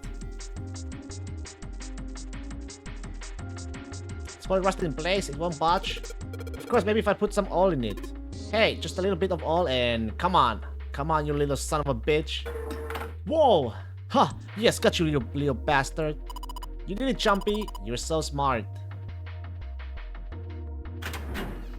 Oh shit, a Chumpy walking into the room. As Chumpy walking into the room, a blast of the cold air washed over him. Almost instantly, he folded his arms tight across his chest, doing what he could do to conserve body heat. Oh, it's cold in here. What is this place? Are you blind? It's a, It's a freezer. Freezer! Santa's teeth had already begun to chatter. Hardly surprising. The freezer was far too cold for someone dressed as he was. Lotus, however, was in an even worse situation. Oh, no way. That's way too cold for me. Come on in, girl.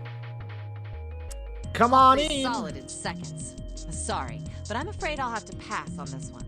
I'm going to leave the rest to you. Oh man, I can keep you warm. With that, she ran out of the room.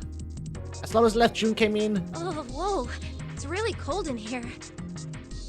White puffs of steam hovered in front of the faces as they talked. June had already started to shiver. Hey, you don't need to be in here. You had a fever just a little bit ago. You should stay outside. We got this. No, I'm fine. My fever's gone now. But... June had scarcely opened his mouth. Huh? Who the fuck locked it? When that thunderous sound of metal upon metal rang out from behind them. Yo, what the fuck? In unison, they spun around to find that the door they had only recently come through was closed. Yo, Junpei rushed to the door. No! Why did it suddenly close? Desperately, he grabbed hold of the doorknob. Ah! It was cold beyond the cold, merely touching it was painful. The knob's frozen. But why? Nani? Did that bitch close on us? They quickly deduced that the pipe next to the door had ruptured. Looks like the pipe next to it broke, and... Oh, shit. Water released by the rupture had hit the door and frozen instantly. Well, you know what we could do, guys? We just have to pee on it.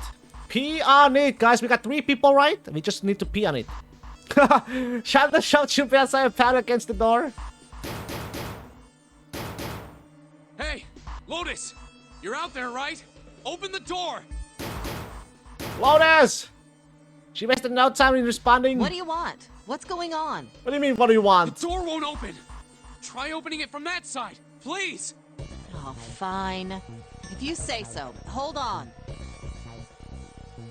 Soon they could hear Lotus on the other side of the door. And the grunting ceased and they could hear light panting as if from exertion. It's no use. It won't budge. You've got more people in there. You figure it out. Oh.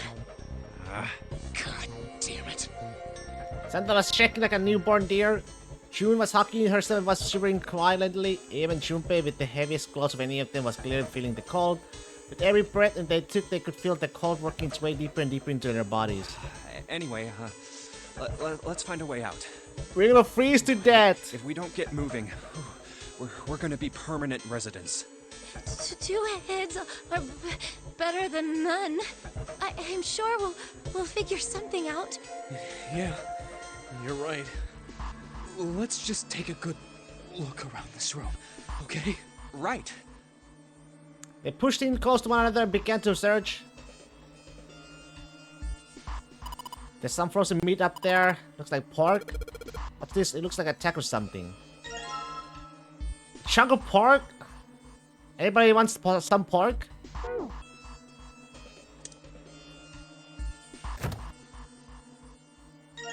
Dry ice. Can I do that with this? How about the meat and this? Meat and there's something written on here, but I can't read it like this. If we try and put it out, it'll probably rip. Need to defrost that. Don't think we're gonna be doing that in this room.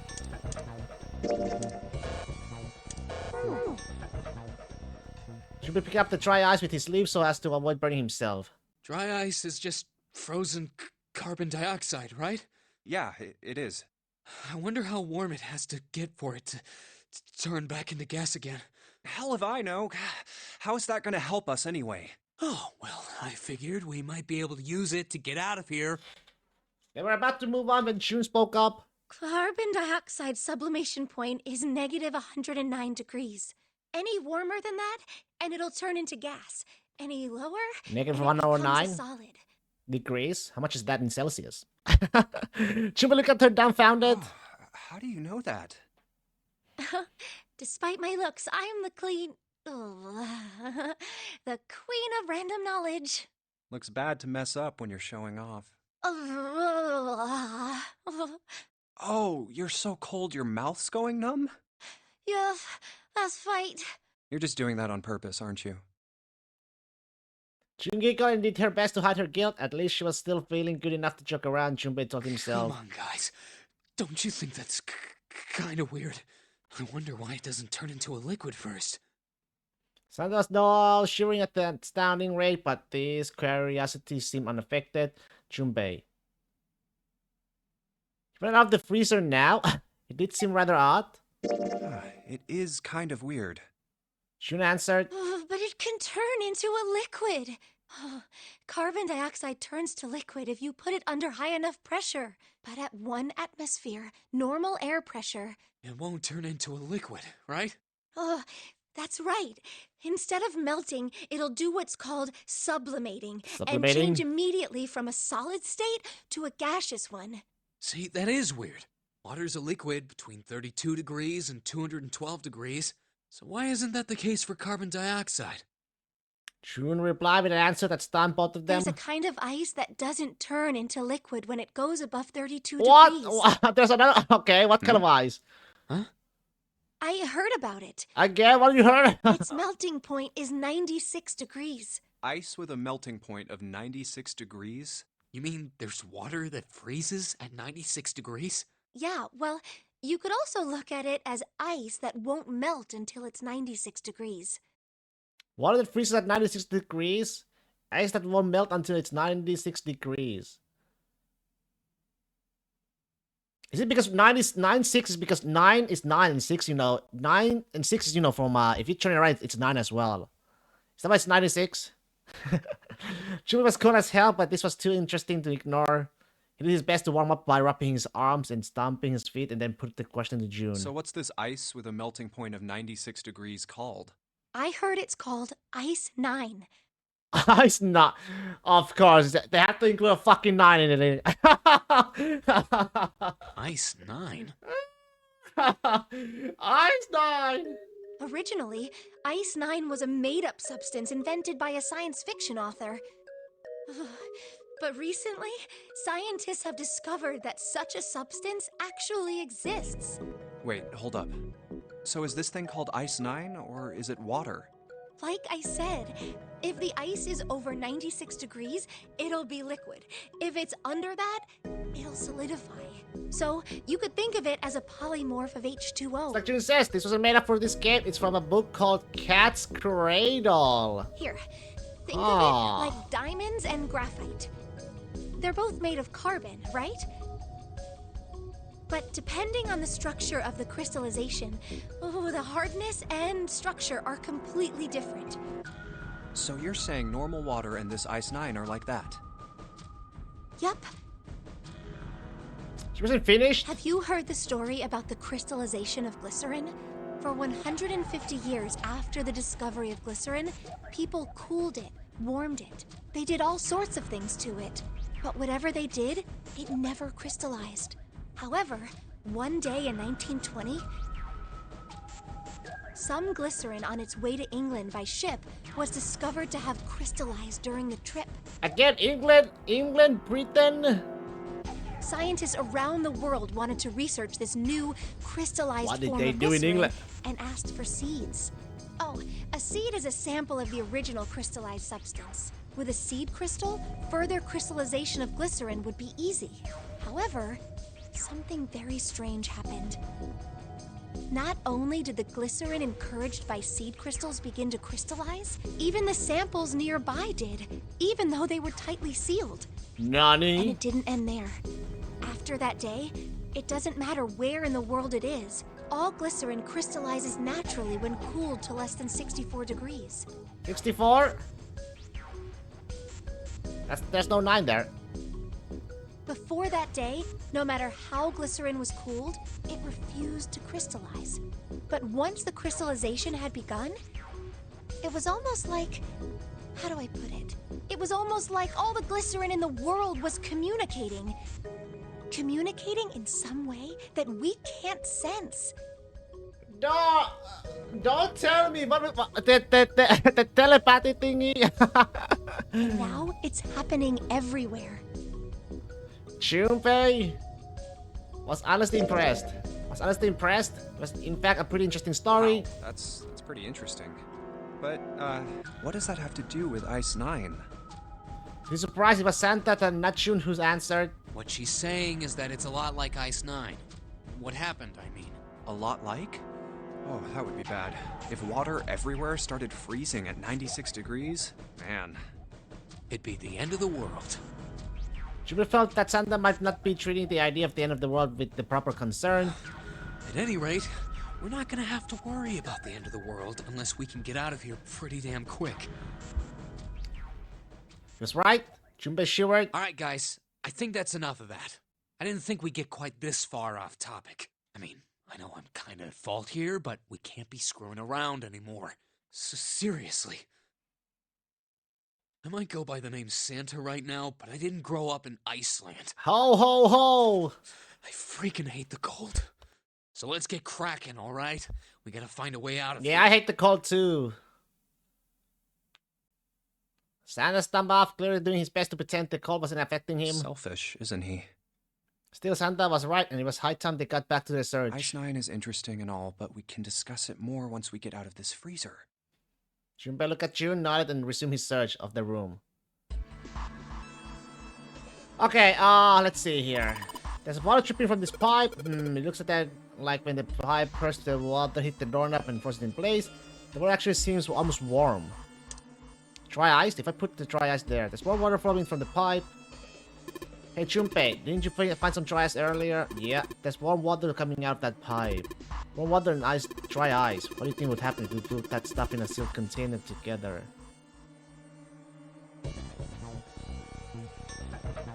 Together? Can I do something with the whetstone? Oh, there it is. I can't really do... Okay, let me see. Hey! Hey! Sturdy rope! Nope. Nope. Nope. There's so much stuff in here. Why don't we take some of it out? GMP. Water oh, and this, and then this. What, bitch? What do you mean no? Water bottle. Yes, it is. Oh wait, we filled that shit bitch up with this. More, yeah. No? Guess we don't fill it up. Let's start off by putting the dry ice into a water bottle, but the dry ice is too big. You gotta figure out a way to make it smaller then, dumb you genius. Can I just mash it with this then? Guess not. Fuck. Okay, let's see. Let me see this again.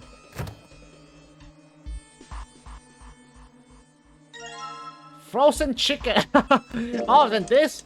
Then there we go. Smash that fucking up. All right, the dry ice is all in pieces now. Crumble, then this, and then this. Okay, can I tie this up? Just tie a rope on here. Okay, baby. Now we're smacking, and then we fill this up. I guess not. Oh, here we go. What water dripped from the rupture pipe near the door? Put water into the bottle with dry ice, and make sure the lid's closed. Now I just have to put this makeshift bomb on the doorknob. Alright, that's set. So, what do we do now? We just need to give it a little, tap. A tap, guys. The bottle's already about to pop. Tap it, mate. If we just throw a rock or something at it, it'll go off all on its own. A small rock. A small rock. A small rock. Are we getting a small rock, huh? Junpei looked down at the floor. Scar across it were a piece of dry ice left over from the larger chunk he crushed earlier. Alright, this ought to do the trick. He pulled his sleeve down over his hand to keep from getting burned and grabbed the chunk of dry ice. Some dry ice, huh? Not a bad idea. It's a pretty good size, about as big as a pool ball. Alright guys, stand back. Actually, we should probably hide somewhere. Hide where? Both Santa, I am not gonna hide in that fridge or whatever that refrigerator thing was. Both Santa and June look at him with a new concern. Where exactly do you expect us to hide? There isn't really anywhere big enough. Yeah, there is. Look, right here. We can hide in there. Junpei open the door to a small cellar. Come on, get inside, quick.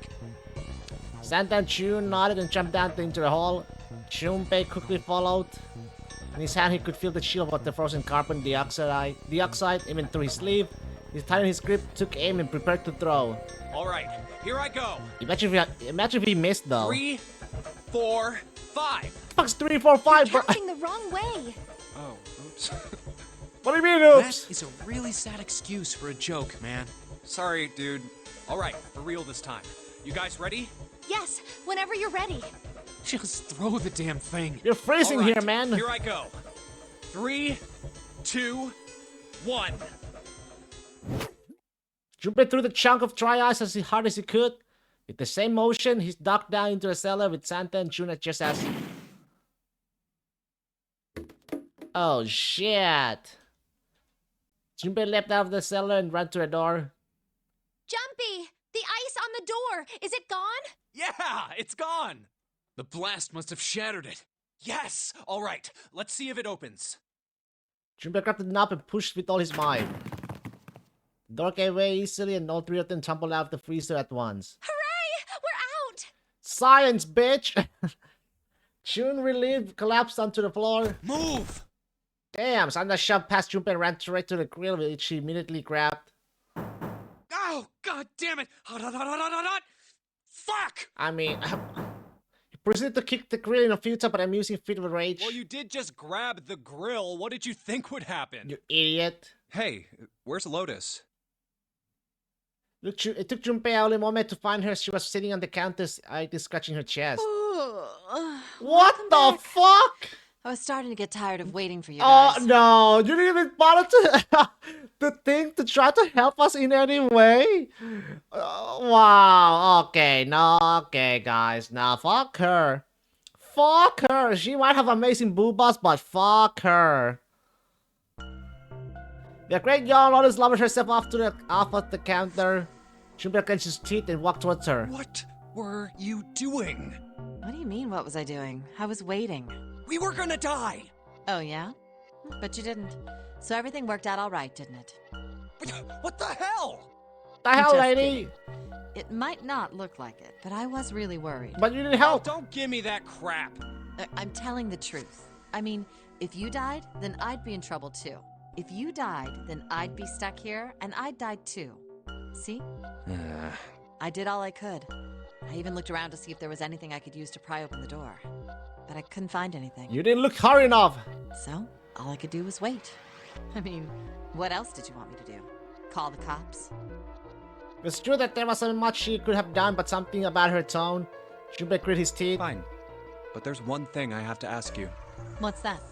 You didn't close the door, did you? Yeah. What? You think I closed the door I on you? mean, you left first, and right after you left, you know. Why would I do something like that? It closed on its own. I told you before, if you die, then I die too. Was it maybe, it was from him, something? You got a note or something from him? Yeah, I guess so. Whoever this him is. It seemed that an accident was the only explanation for the door's closure. If she'd really wanted to kill us, all she had to do was bar the door from the outside. But she didn't. Well, she didn't do anything. She's only lazy, or negligent at least. Not an attempted murderer. Junpei swallowed his anger and did his best to apologize. Well, I'm sorry. I'm sorry I doubted you. Oh, yes, well that's all right. As long as you understand. Lotus looked away and twirled her hair between her fingertips. His vengeance against the grill complete, Santa swaggered back towards Junpei and Lotus. Hey, no more screwing around, you two. Break time's over. Especially for you, lady. You've just been sitting on that fat ass of yours while we were freezing to death. How rude. I was plenty busy. Yeah. How about you put all that energy into something besides bitching? Let's go. Damn. Okay, we got that frozen ass meat. Where are you? Guess I'll put this meat on the grill. Hey, what are you doing? What are you going to do with the paper burns? Come on, it'll be fine. I mean, it's not like it's gonna burn right away, right? You just gotta keep an eye on it and the paper will be fine. They can argue all they want. I'm gonna keep an eye on this part. Cool, looks like it's about time. I'm not gonna try taking the paper out. Jumpy, be careful. Sweet of her to care, but I know what I'm... Ouch! See? I told you. Hey, what the hell are you doing? Hurry up and take the paper out. It's not coming out. This thing's frozen stiff. I can't get it out. So are we going to have to cut the meat? Yes, looks that way. Do I still have the kitchen? I don't have the chicken with me anymore. Cut it away with what? I got the whetstone, but there's literally no fucking knife.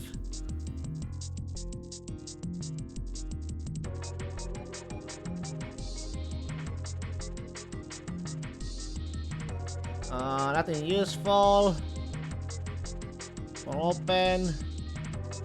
Okay, now I need to cut the meat open. 1 hour 2 minutes in this game mode already. I've probably found 2 kinds of pots. Is that locked? Okay, there's nothing there. Wow, what a nice dish rack. I'd love to have that in my kitchen. Why don't you take it back with you? Your friends carry it for me. Why don't you ask 7? You're kidding. You don't understand I let a beast like that into my home, do you?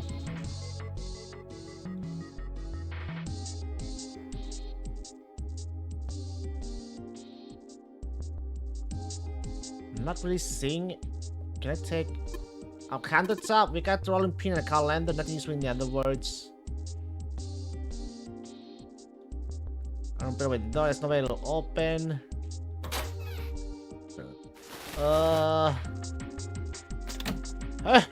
Hey! A rusty knife? I don't think we'll be able to use it while it's like this. The knife seemed important. Junpei thought, but it wasn't going to be much of use the way it was. It's futile. Futile? You know, a waste, useless, pointless. What? Oh. Any particular reason you wanted to bring that up? Oh, no reason really. No. I was just thinking about futility. Huh? Futility? Mudara! Muta! She wasn't making much sense. Junpei tried rephrasing his question. Why were you thinking about futility? At last she answered. Well, it has something to do with the Titanic. Back to that. Okay. The Titanic? Yep. Have you ever heard the story that the sinking of the Titanic was predicted? Was it? No, I haven't. No, I haven't. What is it? In 1892, 14 years before the Titanic sank, a novel was published. It was called Futility. Really? It was written by an American novelist named Morgan Robertson. The story was about a big cruise ship colliding with an iceberg and sinking. Of course, if that was the only similarity, there wouldn't be any reason to mention it. It wasn't, though. The name of the ship, its nationality, course, departure time, size, displacement, maximum speed, number of passengers and crew, the number of lifeboats, even the location of the accident itself, and the cause and the location of the damage. Everything matches the Titanic almost exactly. But AFK, if you finish the room before I go back, take note of the time so we can see if you match this game in 9 hours. Take note if I remember. You'd seen the whole thing happen. But this book was written 14 years before the Titanic sank.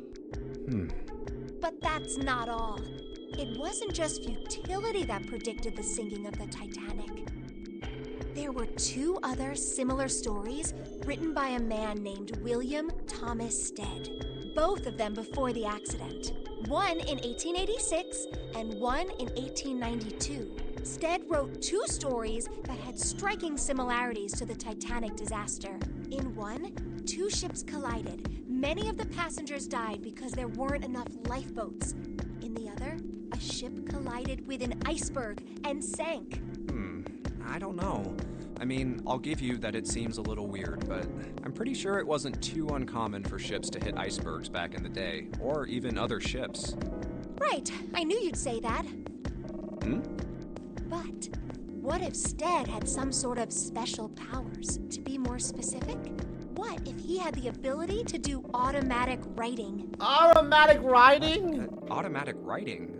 Wait, are you talking about when someone's That possessed by a actually spirit real? and then they write a bunch of stuff without knowing what they're writing? Many things are very similar, but a few years after the Titanic happened, the book got revised and a bit to make it even more similar. Yes. Jesus. What do you mean, yes? That stuff's a loadable. Okay, let's say, hypothetically, that automatic writing isn't a total load. These guys still couldn't have predicted the sinking of the Titanic. When this dead dude wrote his thing, nobody had died on the Titanic yet. So if automatic writing is about being possessed by dead people, who the hell possessed him so he could write that stuff? That's not it. What's not it? Stead wasn't possessed by a spirit. He was doing the possessing. Nani? What are you smoking? William Thomas Stead was a passenger on the Titanic. He just wrote down what he saw with his own eyes 20 years before it happened. You decided it was probably best to say nothing. What Shun was saying was insane and utterly absurd. If he tried to take what she was saying seriously, he'd go mad. Junpei smiled comfortably. Well, why don't we talk about this some other time, okay? Huh? But... Her voice trailed off and she glanced at the floor, troubled. Come on, let's get back to it. Junpei tapped June gently on the shoulder and awkwardly reached around her to pick up the knife from the box. Sharpen the knife. Okay, I should be able to cut something pretty good with this. There we go. Let's cut that freaking pork, baby. Let's cut the meat. Alright, now that I sharpened the knife, yes, I cut the pork. Awesome, Junpei. Awesome. Now we can cut the paper. C plus 10 plus F. You think some kind of code? Damn it, that's just screwing around. Should really know what C and F stands for. Corporate finance. I thought it was clever and funny. I think I got it. Okay. This is probably what you're supposed to use to enter the password. Maybe if you put in the right number, it'll open the oven door. Junpei, maybe the note you found earlier. Yeah, I know. You know how to enter those numbers. I think E is for enter and C is for clearing. So basically, when I'm already ready to submit my answer, I press E. So if I screw up, I just press C, right? Well, that's not it. Alright, let's give it a shot. Wait, what the fuck? Let's give it the letter. C plus 10 plus F. Okay.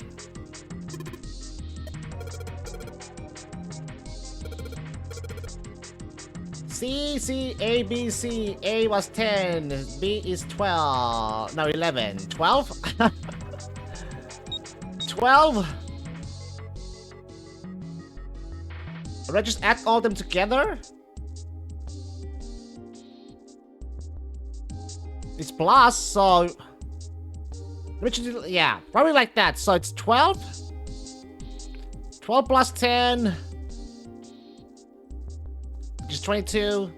22 plus F. F was 15. Is 37.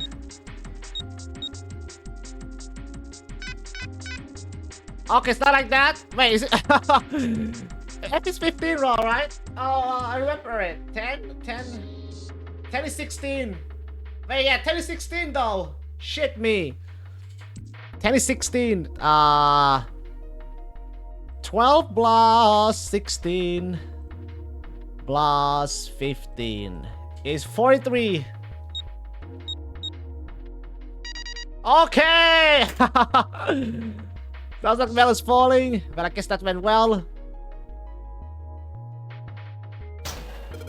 Yeah, the door opened. Good job, Chumpy. Saturn key. That's right, baby. Now we'll get the heck out of here.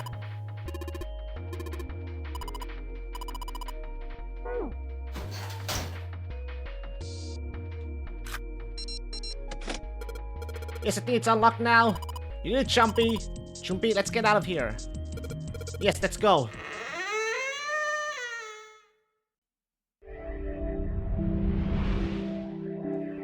You found it! I think we've been here before. A metal crate stretched from wall to wall. Beyond it were two elevators and the entrance to the kitchen. The elevators are over there, so that means... We went into the kitchen through that door and came out on this side.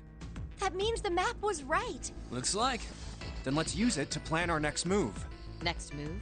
Yeah, we need to decide where to go from here, don't we? He's right. Let's get started. From the looks of it, there are 4 possible routes. 4, A, Let's B, just C, keep D. it simple and call them A, B, C, and D. First, A and B. They both seem to connect to a room that looks L-shaped. Yeah, there were 2 doors. L. But they were both locked. We couldn't open them. Now, route C.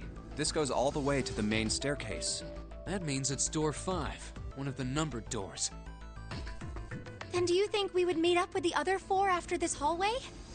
No, I don't think we will. Why not? Look, there by the stairs. See how the gate is opened? When we went into the kitchen, it was closed, but it's open now. What do you think that means? Oh yeah, it They is. opened it. Most likely. And if we take route C, we're going backwards. That would be pointless. So we have A, B, and D. Then that means... Also look at the map. They all look at the staircase. It's lazy curve leading down deep into the ship. Route D then. Oh. D it is. D it is. Big D, baby. Yup, Route D. Big D. Then we're set.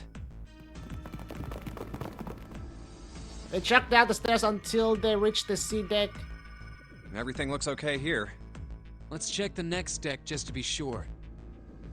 Yeah, just like I thought. D-deck is totally underwater. Just like the bottom of the central staircase. They were gaze back at them. It's smooth surface like a great mirror. At least the water level hasn't really changed. Small comfort. May as well head back to C deck. What else is here? There are 2 elevators over there at the top of the stairs, just like the floor above. Hold on. These are kind of different. See? There's a card reader on the side.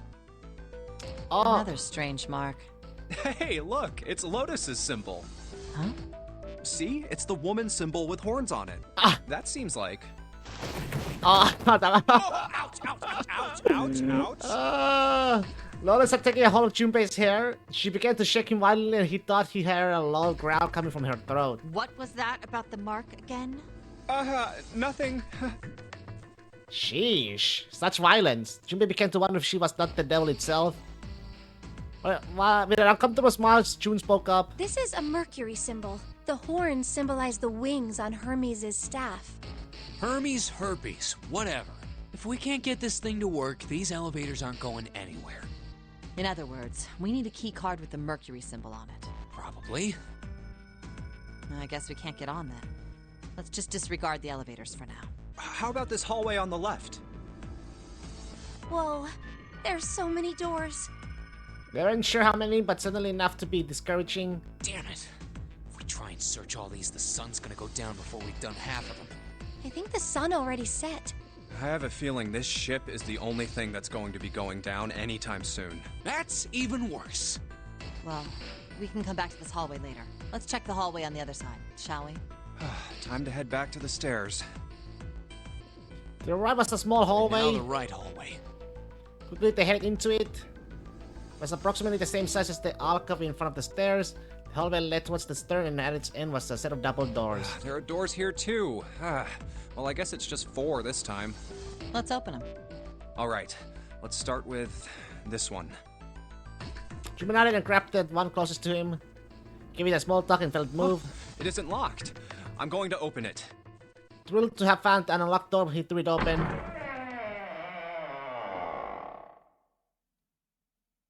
Jimmy didn't know what to make of what he saw. What? There's 3, 7, 8? 3 doors. He simply stood unable to speak. The others simply stared open-mouthed. After a few long moments, Santa managed to speak. This place is huge. A massive room stretched out in front of them, more of a cavern than a room.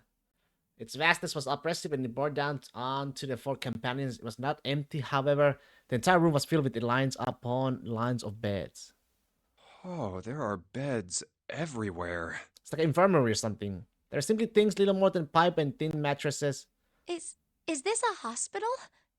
At last been able to put a name to the harsh scent that pervaded the room. It definitely has the smell. Could be. I see medicine cabinets and surgical tools. Hey, look there. The 4 doors at the end. 3 of them were emblazoned with the large single-digit numbers made with thick red paint. The left door says 3. The second door is blank, but the third has a 7. And the rightmost door is 8. There's no doubt. They're numbered doors. Why is the second door blank? That seems kind of strange, don't you think? Kinda sus. No point worrying about it right now. Let's see if these will open first. Yes, that sounds like a good plan. Junpei head towards the doors, waving his way between the tents.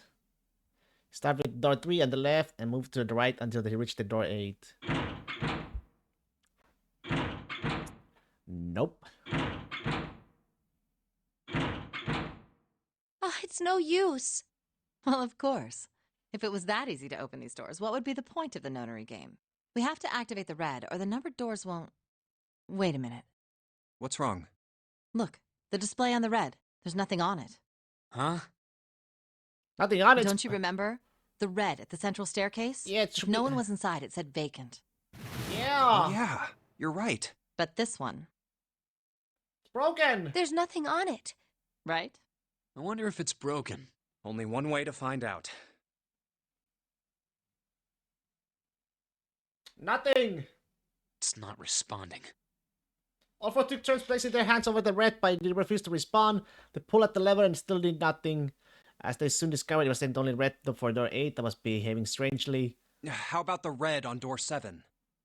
And They're door 3? all- None of them are working. Why not? What does it mean? I knew it. They're broken. Zero sure sucks at maintenance. No, that's impossible. You really think Zero, who prepared all of this, would make such a stupid, simple mistake? Maybe, but that doesn't explain why this thing ain't working. It was at that moment that they heard a voice from behind them. I believe the bottom of the device Snake! has been removed. They spun around to see, Snake! but it was more than just Snake. Ace! Clover! 7! The gang! Although they were glad to see one another, it wasn't terribly surprising that they had. If it had been the other way, other party who'd opened the gate in front of the kitchen, it wasn't unreasonable that they'd bump into one another eventually. The rest of Snake's team, however, did look rather surprised. How did you guys... What do you mean how? How did you end up here? That's my line? Perhaps we should exchange information. After a moment of silence and surprise, everyone suddenly began to talk desperately to exchange information. They talked about the rooms they'd been through and how they ended up in the same place. Of course, none of it was very useful information, but that hardly mattered. They were happy to simply see one another again. Although their level of cheer varied greatly from person to person, each one of them was wearing some manner of smile, almost as though they had already forgotten about the death of the 9th man. No, thought Junpei, perhaps that wasn't it. Perhaps thoughts of his death were what drove them to smile at one another. Not in a morbid or hateful way, no, the 9th man had died. But they were still alive, there was something to be happy about. Some simply uncomplicated joy, Junpei thought the joy of being alive. Still alive. He felt sorry for the 9th man, but more than anything, Junpei was just happy to be alive. There you have it. Our half of the story. His part finished, Ace fell silent. For a moment, Junpei was silent in thought, then he spoke. Okay, let me see if I got all this straight. When you guys got here, the bases for the Reds were already gone. And you looked all over this room, but you couldn't find anything. So you figured that there might be something in the hallway with all the doors. So you went and had a look? Yeah. And while you were looking around, you heard voices. Uh-huh. So you followed the voices and came back here. Indeed. And that was how we found you. Why don't we check those 3 Reds again, just in case? You're right. Huh. There's a long, thin gap on the bottom. I think it's a slot for something. Probably electronic. Well, this isn't good. If the red is inactive, we can't keep going. Now Well, what? What about that hallway over there? Isn't there anywhere else we can go? No, there isn't. There are plenty more hospital rooms, but nothing else. Hospital rooms. That's what's behind all those doors? Yes. There are a number of individual rooms in addition to this large one. There was a door at the end of the hallway, but it was locked. There was an astrological symbol engraved near the keyhole, however. I was able to get a good feel of it. I believe it was the symbol of Jupiter. Not again. Those goddamn things are everywhere. The Zimballs. I wonder what they all mean. For a moment, everyone was silent, deep in While thought. we're asking what things mean, what's the deal with this room? I mean, I thought this was a cruise ship, but I can't imagine a cruise ship would have a hospital like this. Of all people, it was Seven who answered, and with calm confidence. Well, I figure it's probably a hospital ship. Chances are it's the Gigantic. Gigantic? Jupiter looked confused. So did everyone else. What is this gigantic? Seven knit his brows for a moment, then began to explain. The Gigantic. She was a sister ship to the Titanic, built in the early 20th century. Actually, the Titanic had two sister ships, and they looked exactly the same. The Gigantic was said to be one of them. They intended to make her a passenger liner like the Titanic, but World War I began soon after the ship launched. The British Navy took her over and made her a hospital ship. At some point during the war, the Gigantic was damaged by a German mine in the Aegean Sea. She ran aground afterwards, so she didn't end up sunk. What happened to her after that? One theory going around is that a man named Lord Gordain bought her. Seemed like he'd been one of the few to survive the Titanic sinking. That trauma turned him into some kind of obsessive collector of all things related to the Titanic. Soon enough, the guy wanted the Titanic itself, which was impossible, of course. It's stuck at the bottom of the Atlantic Ocean, but the Gigantic wasn't. And seeing as she was identical... So you're saying this Lord Gordain bought this ship? Yeah, at least I think I am. That's impossible. No way we're in some boat that's almost 100 years old. Pipe down, just pay attention. What, that's it? Well, have you got any proof? Proof? Proof that this ship is really the Gigantic. Well, Well? This ship's got stuff that's like the Titanic and a hospital ship. So, I just figured... Oh, for goodness. Don't tell me that's your only reason. No, I've got more. Like? Well, I mean... So look around, desperately doing anything to avoid meeting Lois's piercing stare. He scratched his head for a moment and gave up. Finally, he opened his mouth. I don't know. Lois sighed and shook her head. I guess your memory isn't back yet, is it? Yeah. Sorry about that. Hey, whoa, wait a minute. Memory isn't back? He felt legitimately struck by what seemed to be new and very important information. Everyone else, however, seemed unimpressed. In fact, they all looked at Junpei as though he had said something very strange. Yeah. Your point being? He decided to revise his attitude for the next question. Wait, was I the only one that didn't know? Everyone nodded. Why? Oh, yeah, I guess I didn't tell you. He's got amnesia, huh? I told the rest of them before we ran into you on the stairs. I told them I couldn't remember a damn thing from before I woke up. What? It almost as if to save Junpei from a further embarrassment. Amnesia suddenly in a situation like this, that's kinda sus. A bell began to ring from far away. A bell? It sounds like the clock in the main stairway. Junpei counted each chime carefully. 10, 11, 12. Huh. It's already 12? We got 6 hours. It's midnight. Then we've still got 6 hours left, right? We don't have any time to screw around. Let's get going. We gotta find the missing parts for the Reds. What do you mean, find? How on earth do you propose we do that? We've looked everywhere in this room. That only leaves one place to look. One? Well, not just one. Wait. Don't tell me you mean we need to search all of the other rooms. Don't freak out. We've already searched 4 of them. 4 rooms? We just have to split up the rest between the 8 of us. If each of us can do 6 rooms apiece, we'll have the other 48 rooms cleared in no time. There are 48 other rooms? Her early experiences had apparently not encouraged Lotus to trust Seven. Seven scratched his head awkwardly. Maybe? Maybe? All right, so everyone knows which area they're searching? Yeah. Yes! Junpei was chosen to search the room on the starboard side, moving from the fore to aft. We'll all meet up when the clock goes off again. How about in that room with all the beds? Yeah. Sounds straightforward enough. I'll shout if I find any of the components we need. I hope we can find them within the time limit. If we can't, then we'll just have to come up with another plan. Right. Then let's do this. Leaders decided they left to begin searching. Out into the hallway, they went each of them to a room they'd been assigned. However,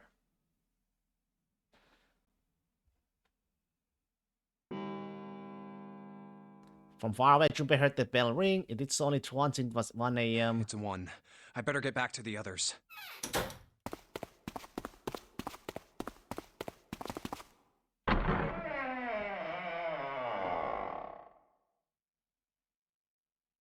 He jacked through the entrance of the large hospital room to find 6 of the others already there.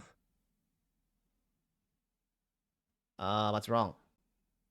A. Santa Clover, June 7, Lotus. They had gathered in front of the door number 8. Or perhaps to be accurate, they had gathered in front of the red next to the door number 8. What are they doing over there? Had one of them found the missing piece? What happened, guys? It was June who answered him. Jumpy, look! She was pointing at the red. He pushed through the others and he stood in front of it. Vacant? Immediately he knew what she had meant. Vacant? Who? Wait, who's missing?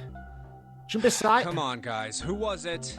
I thought we were supposed to yell if we found it. Well... Junpei wondered why she was hesitating. The others looked as confused as June but kept their mouths shut. What the hell? What is up with you guys? They all knew something he didn't and Junpei wasn't about to leave things that way. Finally, Lotus frowned and spoke. Well, that's the thing. We don't know. You don't know? When I got back, it was already like this. There was no one else here. That means I was the first one back, but the missing parts were already back in the red. What? Huh? Let me see.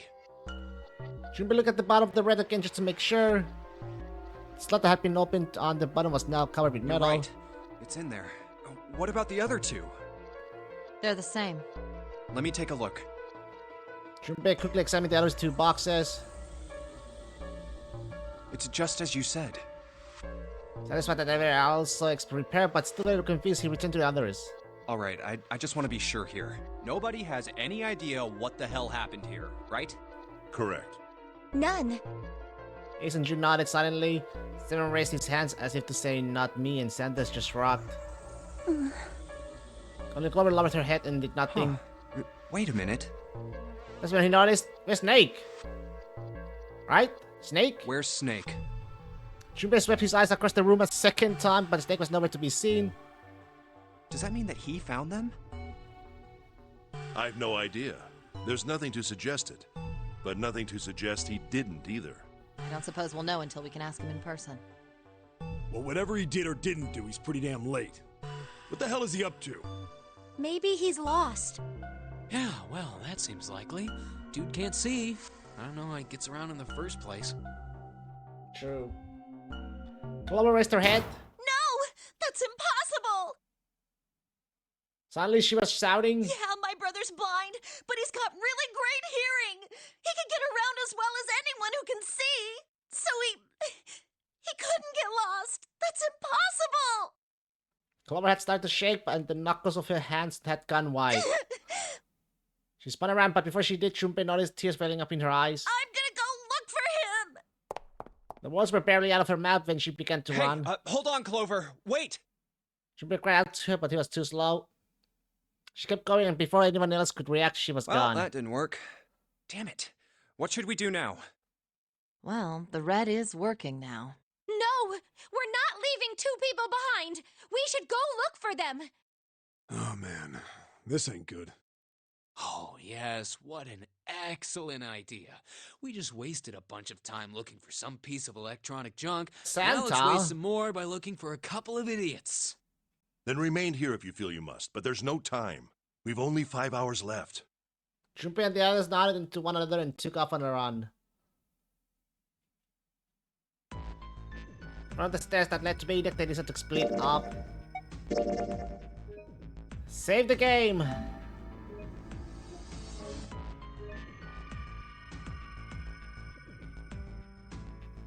Finish saving. Okay, I'm gonna have to call it right here though, guys. This is all I can do for today.